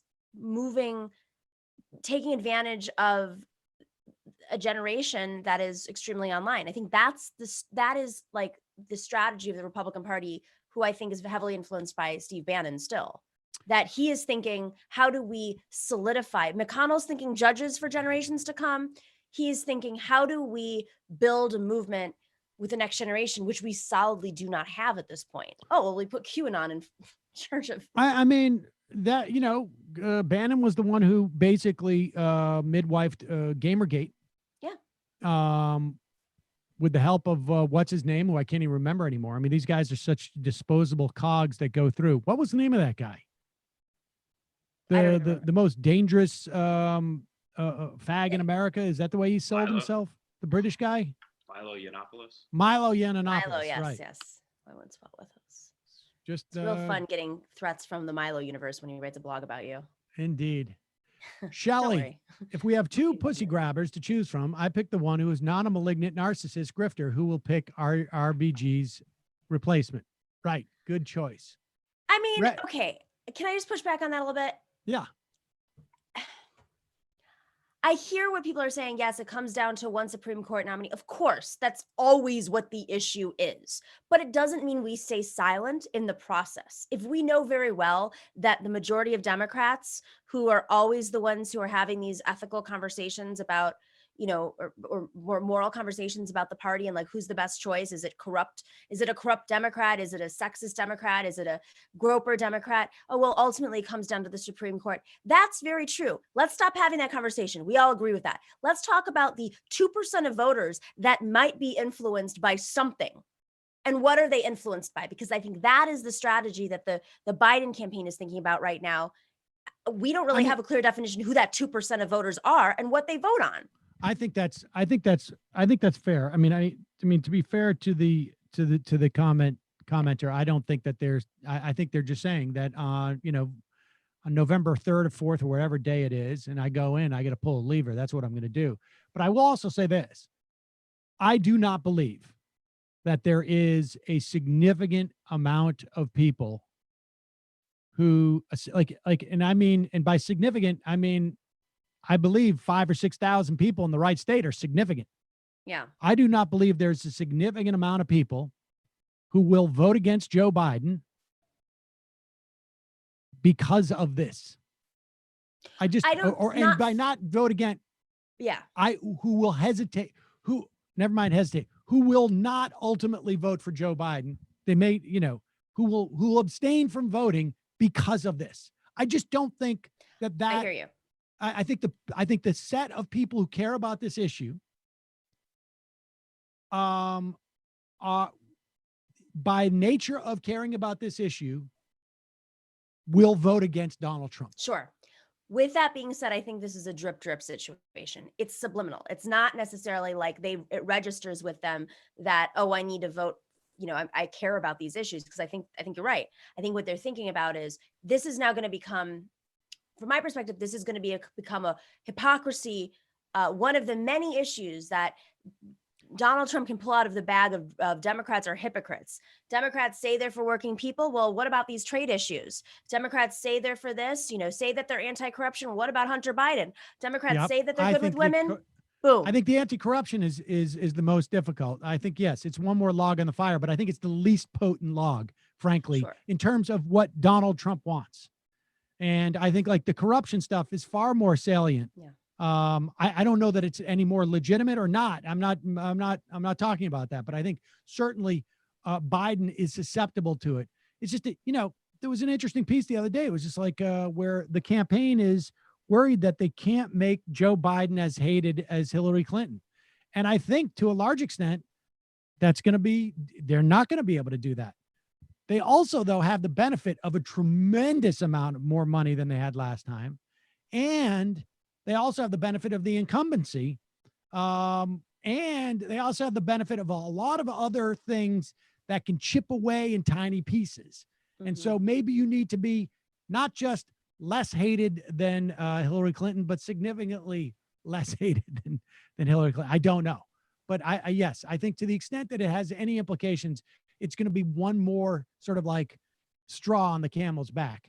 Retcon, too bad Pelosi hasn't been able to pass PAYGO yet. Would have really helped with the stimulus bills. Toyota Supra. Mehdi Hassan needs to log off Twitter for a month. Yeah, I don't know what's going on over there.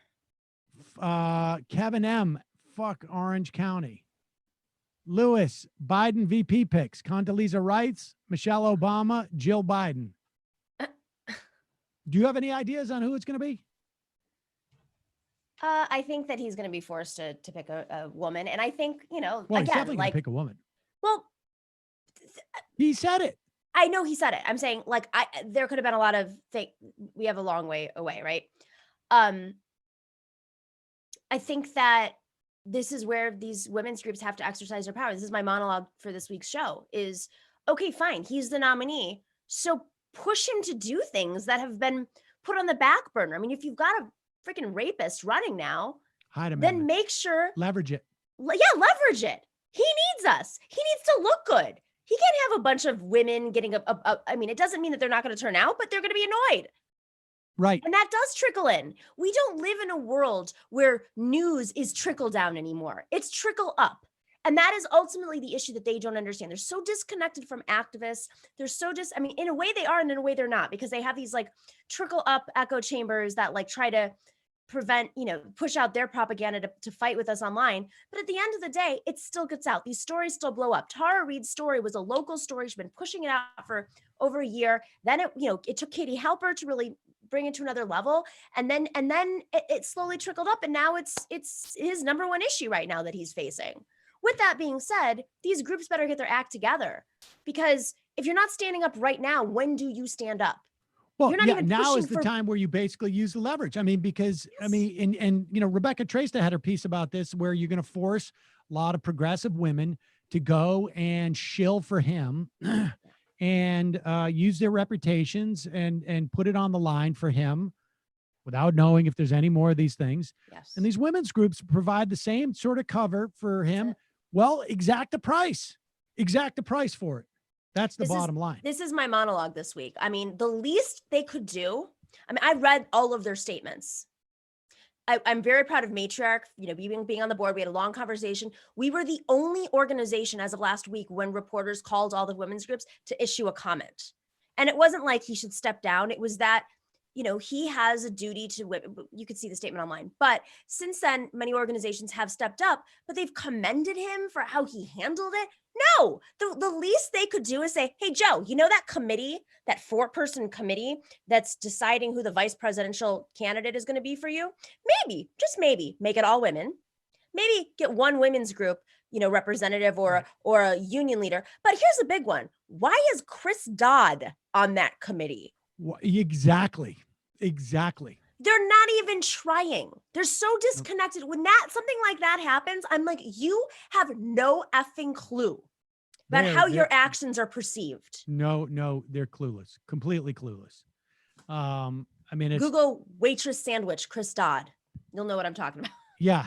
Chris Dodd, bad guy. If you want to project, I'm not a sexual harasser of women. Right. And yeah, I mean, Ayanna Pressley, did you see her statement? Yeah, I did. That was basically the game she's playing. I know you love her. You want her to be vice president. I just think that she's a good pick for VP. I think she ticks off a lot of boxes, and she is basically taking the tack that you're talking about.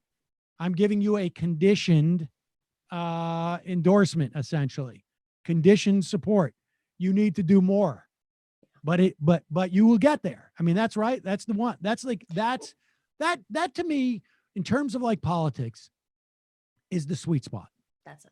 It is not like, and this is, I don't want to get back into this argument, but the idea of like, I'm not going to vote for you and the whole party is going to learn and this and that, that's not the way politics works. The way politics works is here, but wait, not so fast. That's right. I'm going to need you to do this and this for this. It's like, or I'm going to cause a stink. It's like I'm going to cause a negotiation. stink. It is a negotiation, because ultimately this isn't, we're not living in, I think this is what's really hard for progressives and activists to digest, is that they're perfectly fine when we decide not to vote, because still at the end of the day, it's such a small number. They're still going to win. The ones that they don't want protesting are the racist you know, Rust Belt dudes. That's the ones that they need to win over, and that's why they're pushing this. I mean, they're fighting back against China. It's crazy. Like the whole presidential election will end up coming down to trade in China, and I think that's where Biden's going to lose the argument, because he's not Rust Belt Joe. He is NAFTA Joe. He's TPP Joe. We'll see. We'll see. I mean, you know, like so much of it has to do with coronavirus. Yeah, and unemployment. I mean, that's you know, the other. and unemployment. Yeah. It's like, you know, Donald Trump is going to go like, you know, I mean, we don't know what, like, it's impossible to even to sit down and make a prediction about this. But if he wants these women as cover, this is what I'm trying to say. If they're going to be cover for him, which he needs, like clearly he sent out Hillary Clinton to endorse him the day that CNN did their first story on him, and no one even really cared. Right. If he's going to use Stacey Abrams and Gillibrand as cover, then they need to come back with their demands. And this is, I mean, I just the problem with those two. So the problem with those two is their demand is make me vice president. Exactly. As opposed to do X, Y, or Z beyond that. They're like that. That is a narrower transaction. Right. Now listen, this is very disturbing to me because we all know the history.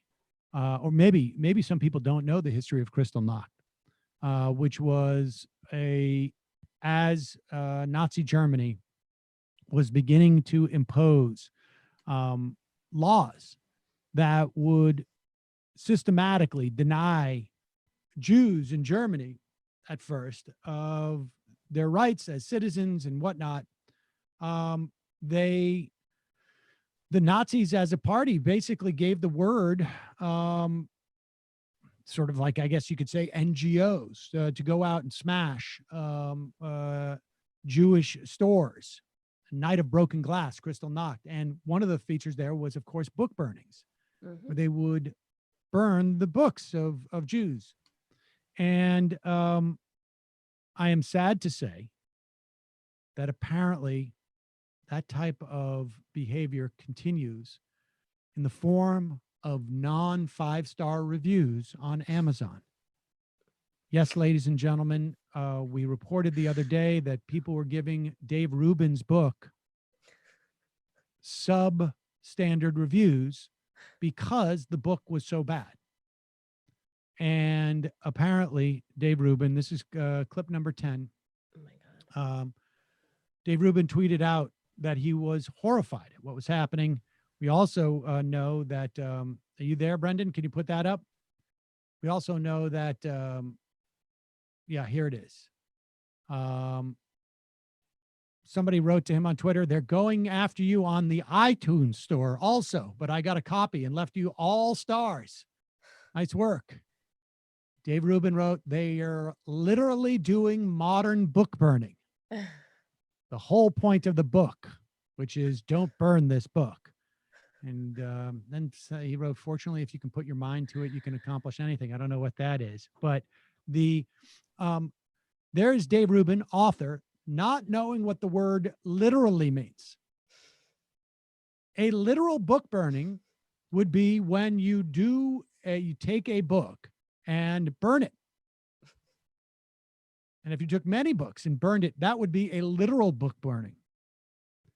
I think what he is saying is that it's a metaphorical book burning insofar as I'm getting bad reviews.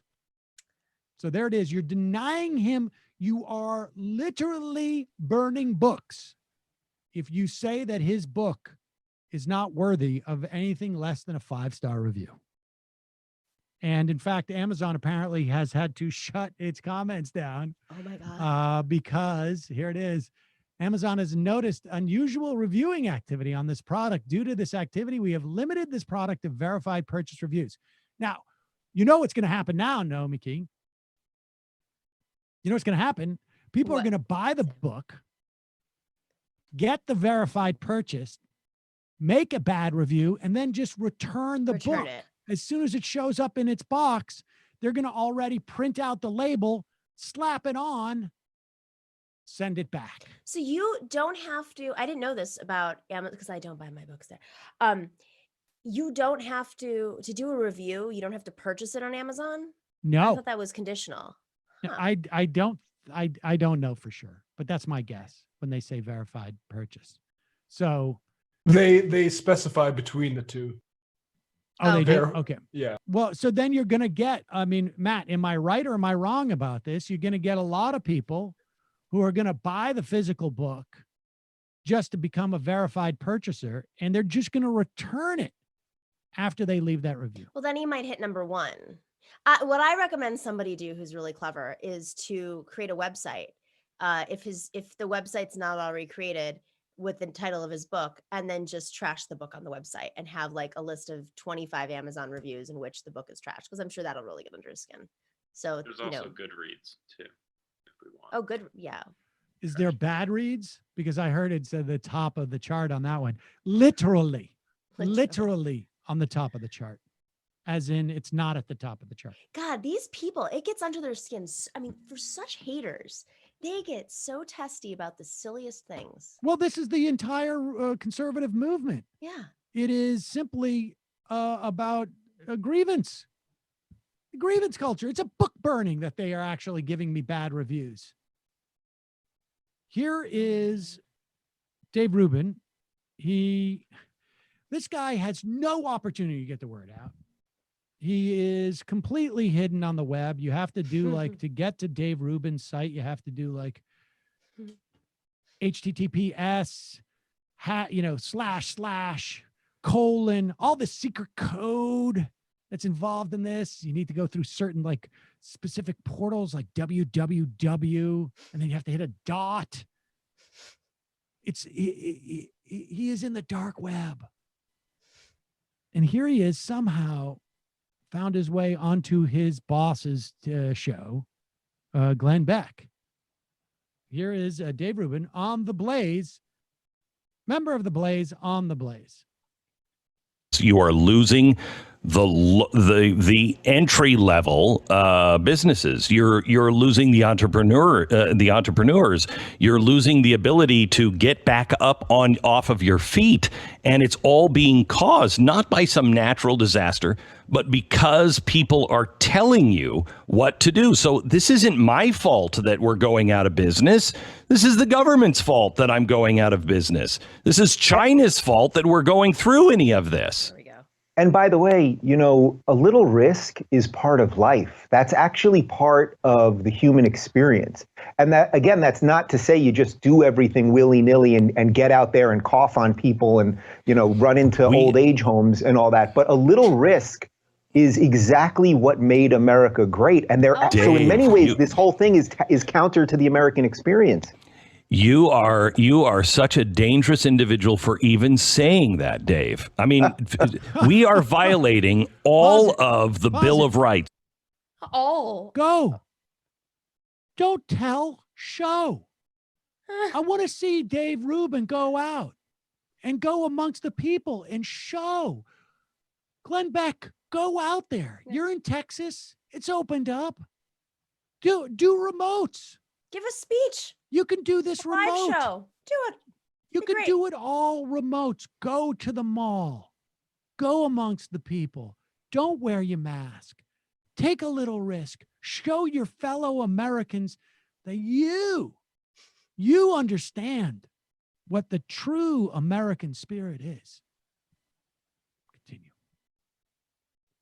We are violating all of the Bill of Rights, the things that are enshrined in our Constitution as governments shall not do these things. They're doing all of those things in the name of a right that doesn't exist. I don't have a right to be safe from infections. Yes. Oh, you cannot guarantee that right. I am born without that natural right. I mean, again, it's not that you do stupid things, but the government cannot guarantee. Where is the right that I have a right to go to the bodega or I have a right to go to concerts? It's the right to make money. I mean, where is the I have a right to go and you saw there's protests in Boston. Mm-hmm. You can go right congregate. To exploit. That's what I want to see. I would like to see the right for monopolies to exploit people, the right for misinformation to be sent out on the internet, the right for Glenn Beck to wear a Yale shirt and pretend he's an expert. All these rights. I just didn't know about them. Give me an Ivy League shirt, because I'm going to actually suggest that people go outside. All right, continue. Again, it's not that you do stupid things, but the government cannot guarantee this. They're saying we're going to keep everybody safe. You can't. And it's not a right. You cannot violate the things that are in the Bill of Rights that are explicitly laid out to protect a right that doesn't even exist. Doesn't exist. Let me give you an example. You cannot, despite the fact that you have freedom of speech, you cannot yell fire in a crowded theater. In fact, all of our rights, there is justification for them to be abridged at one point or another. And in this instance, the state has a vested interest in making sure that millions upon millions of people do not die. But Sam, don't you know a form of free speech is my being able to spend money and keep my business open and put my own customers at harm if it means that this quarter I might do just like a teeny bit better. Well, the bottom line is nobody's going to come out. Nobody's going to come out anyways. Exactly. It's nuts. But I got to buy a gun. Couple more IMs, and then let's hear. Here's Donald Trump talking about why Fauci won't go in front of the House to testify about the crap show that is happening in the White House and in the Trump administration. Because the House is a setup. The House is a bunch of Trump haters. They put every Trump hater on the committee, the same old stuff. They frankly want our situation to be unsuccessful, which means death, And our situation is going to be very successful. Now, we just heard Glenn Beck and Dave Rubin bemoan the fact that the government, in the guise of preventing millions of people from dying, are saying that businesses must be shut down. And that roads, that you need to wear a mask. Mm-hmm. Where are they when they're worried about the Constitution and they're worried about the founding fathers, when the President of the United States says the reason why we are not going to be accountable to Congress is because they don't like me? I'm using they have to like the president provision of the Constitution to allow them to perform oversight, which is literally like their only job. Well, I mean, they also spend the money. Trump haters. Just Trump haters. I'm not going to have to send it to them because they don't like me. I have to do my job. They all hate me. Well, say it enough. Situation to be unsuccessful, which means death. And our situation is going to be very successful. The House has put on a committee, an oversight committee of Maxine Waters and Maloney and the same people. And it's just a setup. But Dr. Fauci will be testifying in front of the Senate, and he looks forward to doing that. But the House, I will tell you, the House, they should be ashamed of themselves.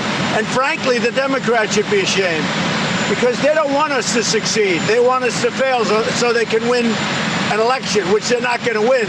But they want us to think of it. They do everything they can to make things as bad as possible. Oh, okay. Yep. That's how it works. So we just, create disasters, send people out on the streets so they can die. That's coming from us, not the red states. Okay. Senate likes me and the House doesn't. And so the Constitution says we don't have to have testimony in front of the House. Sounds like he's explaining it to a child. It really is pretty stunning. All right, couple IMs, we'll get out of here. Postman Josh, I deliver mail in one of the more infected counties in Georgia. It's stressful enough before Kemp opened the state. Now I just assume I'm going to catch the virus. No way this happens with Abrams. Elections have consequences. Be safe. Try and mask up as much as possible. Andrew from DC, wondering if you saw this. Cuomo says the state will partner with the Gates Foundation to convene experts and a normal blueprint to reimagine education and new normal. Yep. In fact, yes, I did see. I already tweeted out again about it. And people, this went down the wormhole. The people don't remember this. I want you to, if you're at home, Google Rand report on Gates education reform. Mm-hmm. Second story, June 29th, 2018, is a recap of the report. The first one is the actual report, I think. This is really infuriating. Bill Gates spent hundreds of millions of dollars to improve teaching. New report says it was a bust. This is a report that they commissioned, that the Gates Foundation commissioned. It concludes that a $575 million project, and I think it was actually like closer to 700 million, and it spurred all sorts of spending that followed in its wake. That used student test scores to evaluate teachers failed to achieve its goals of improving student achievement, as in it didn't work. This is horrifying. The bottom line is that, like, what they basically found in the report, the Rand report they commissioned, was that we should have just listened to educators. Well, what's horrifying about this is the charter school fight, the teacher testing fight, all of these fights, they all lost, like tremendously so. Like the public opinion, not just on the Democratic side, is very much in favor of supporting our teachers. It's not a pro-charter movement anymore. But I just interviewed Diane Ravitch about her book on this. Yes, but go ahead. Yes. But then you've got Andrew Cuomo, who, if you guys may recall, the IDC, this little like gang of 8 Democrats that were caucusing the Republicans. So they were funded by, of course, the real estate industry because it's New York, but also the charter movement. And Ken Langone. Yes, Ken Langone, founder of Home Depot. Don't use Home Depot. I'm yelling that at my dad, who I keep yelling at for going there. But he also, if you may recall, he worked with Roger Stone in investigating former Governor Eliot Spitzer. So really dirty guy. But the charter school movement, the guy who is the head of the charter school, I forgot his name suddenly, but he's a big racist, has said a lot of racist things. The NAACP came out and said, we no longer we are against charter schools, essentially, and we're putting a moratorium on supporting folks who support charter schools, which is huge because they targeted Black and brown communities with propaganda. But Andrew Cuomo has gone to war, as Diane Ravitch knows too well, against teachers unions. And the Senate is now controlled by Democrats. And, there's some question about what's happening there too. Like there's a few holdouts, even though they're not caucusing with Republicans. This has always been the big fight in New York. And, never let a crisis go to waste. This is their way of coming back in and saying, we're not done yet. PCT Joe, thank you for your following the Wisconsin primary shit show. Your coverage of that finally pushing me to become a member. Oh, thank you. Brian from Chicago. Hey, Sam, know me. Matt, Brandon. Thanks for everything you guys do. You keep me as sane as possible during these times, and I can't tell you how much that means to me. I've been laid off since March 31st. Oy. My unemployment got messed up. So what little savings I had was wiped out. I'm going to maintain my membership for no. This is what I want you to do, Brian from Chicago. I want you to go to follow the link that you got in your membership thing and go and convert your membership right now. Don't want people who have lost their job to maintain their membership. I don't want you to do that. Hit me up after you get your job and you paid off your bills. I don't care when it is. But do not do that, please. I really appreciate it. I really do. But I would really, we would all feel much better. If you're in that situation, go to fans and you can switch over to a comp. If you've lost your job, don't want you to do that, and do it now. Do not procrastinate. And if you need a refund, send me an email at majorityreporters@gmail.com. But I really do appreciate it.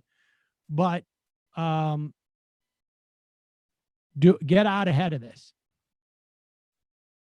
Matt from Mass. Hey, Sam, what's your opinion of the U.S. versus China inevitable war by the way of Thucydides' trap, i.e. the principle that when two superpowers emerge, it's inevitable they conflict and destroy one or the other. It's getting a little depressing how many problems with the U.S. empire are coming to a head amid this pandemic. I think it's a little overblown in the short run. Dova just bought a membership. You're the man, Sam. Thank you. Appreciate it. Do one of these.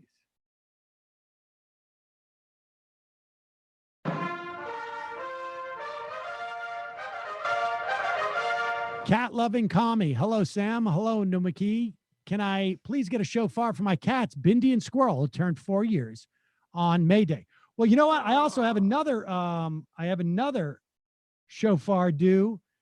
It's Cinco de Mayo and a shofar for lawyer Matthew's son, Henry. So here it is for the cats and for the kid. Henry, happy birthday. And my dad tomorrow, the one who shops at Home Depot. Oh, there you go. And this is also. He watches.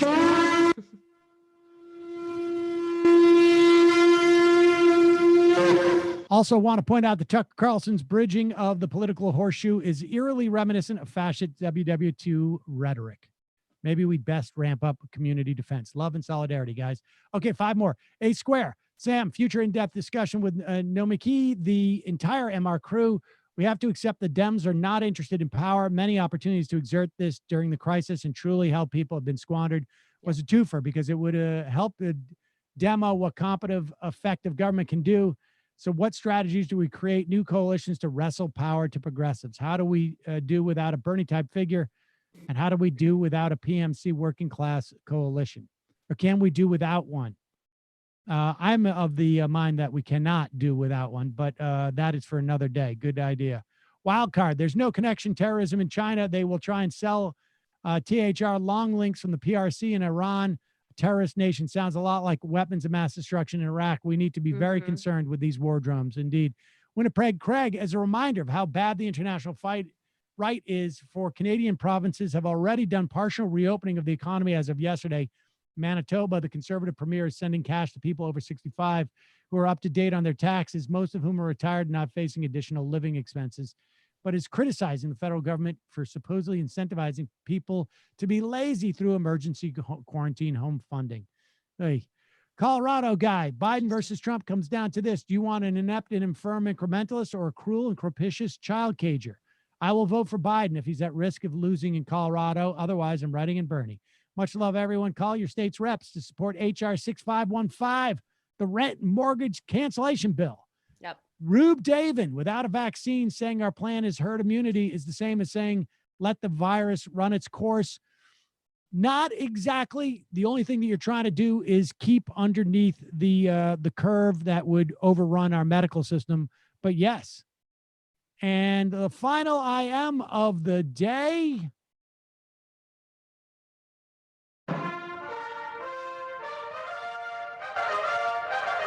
Hey, crew and Nomi, I know it's not Friday, but anybody happen to catch My Brilliant Friend on HBO? Season 2 just finished last night. Pretty engaging plot, highlighting, paralleling much of the class politics that rose out of World War II. Italy, from the perspective of 2 working class girls who are best friends, but experience vastly different trajectories. The main characters are about Saul's age in season 1 and Miles' age in season 2. Could be a good chance to practice your Italian. Love you guys. What show is it? My Brilliant Friend. Oh. So the great books as well by Elena Ferrante. I will definitely check it out. All right, maybe I'll see if Milo wants to see it. All right, Cool. Nomi, thank you so much, folks. Check Thank out the you. Noma Key Show. See you tomorrow. It might take us Thanks, Nomi. to get to where I want, but I know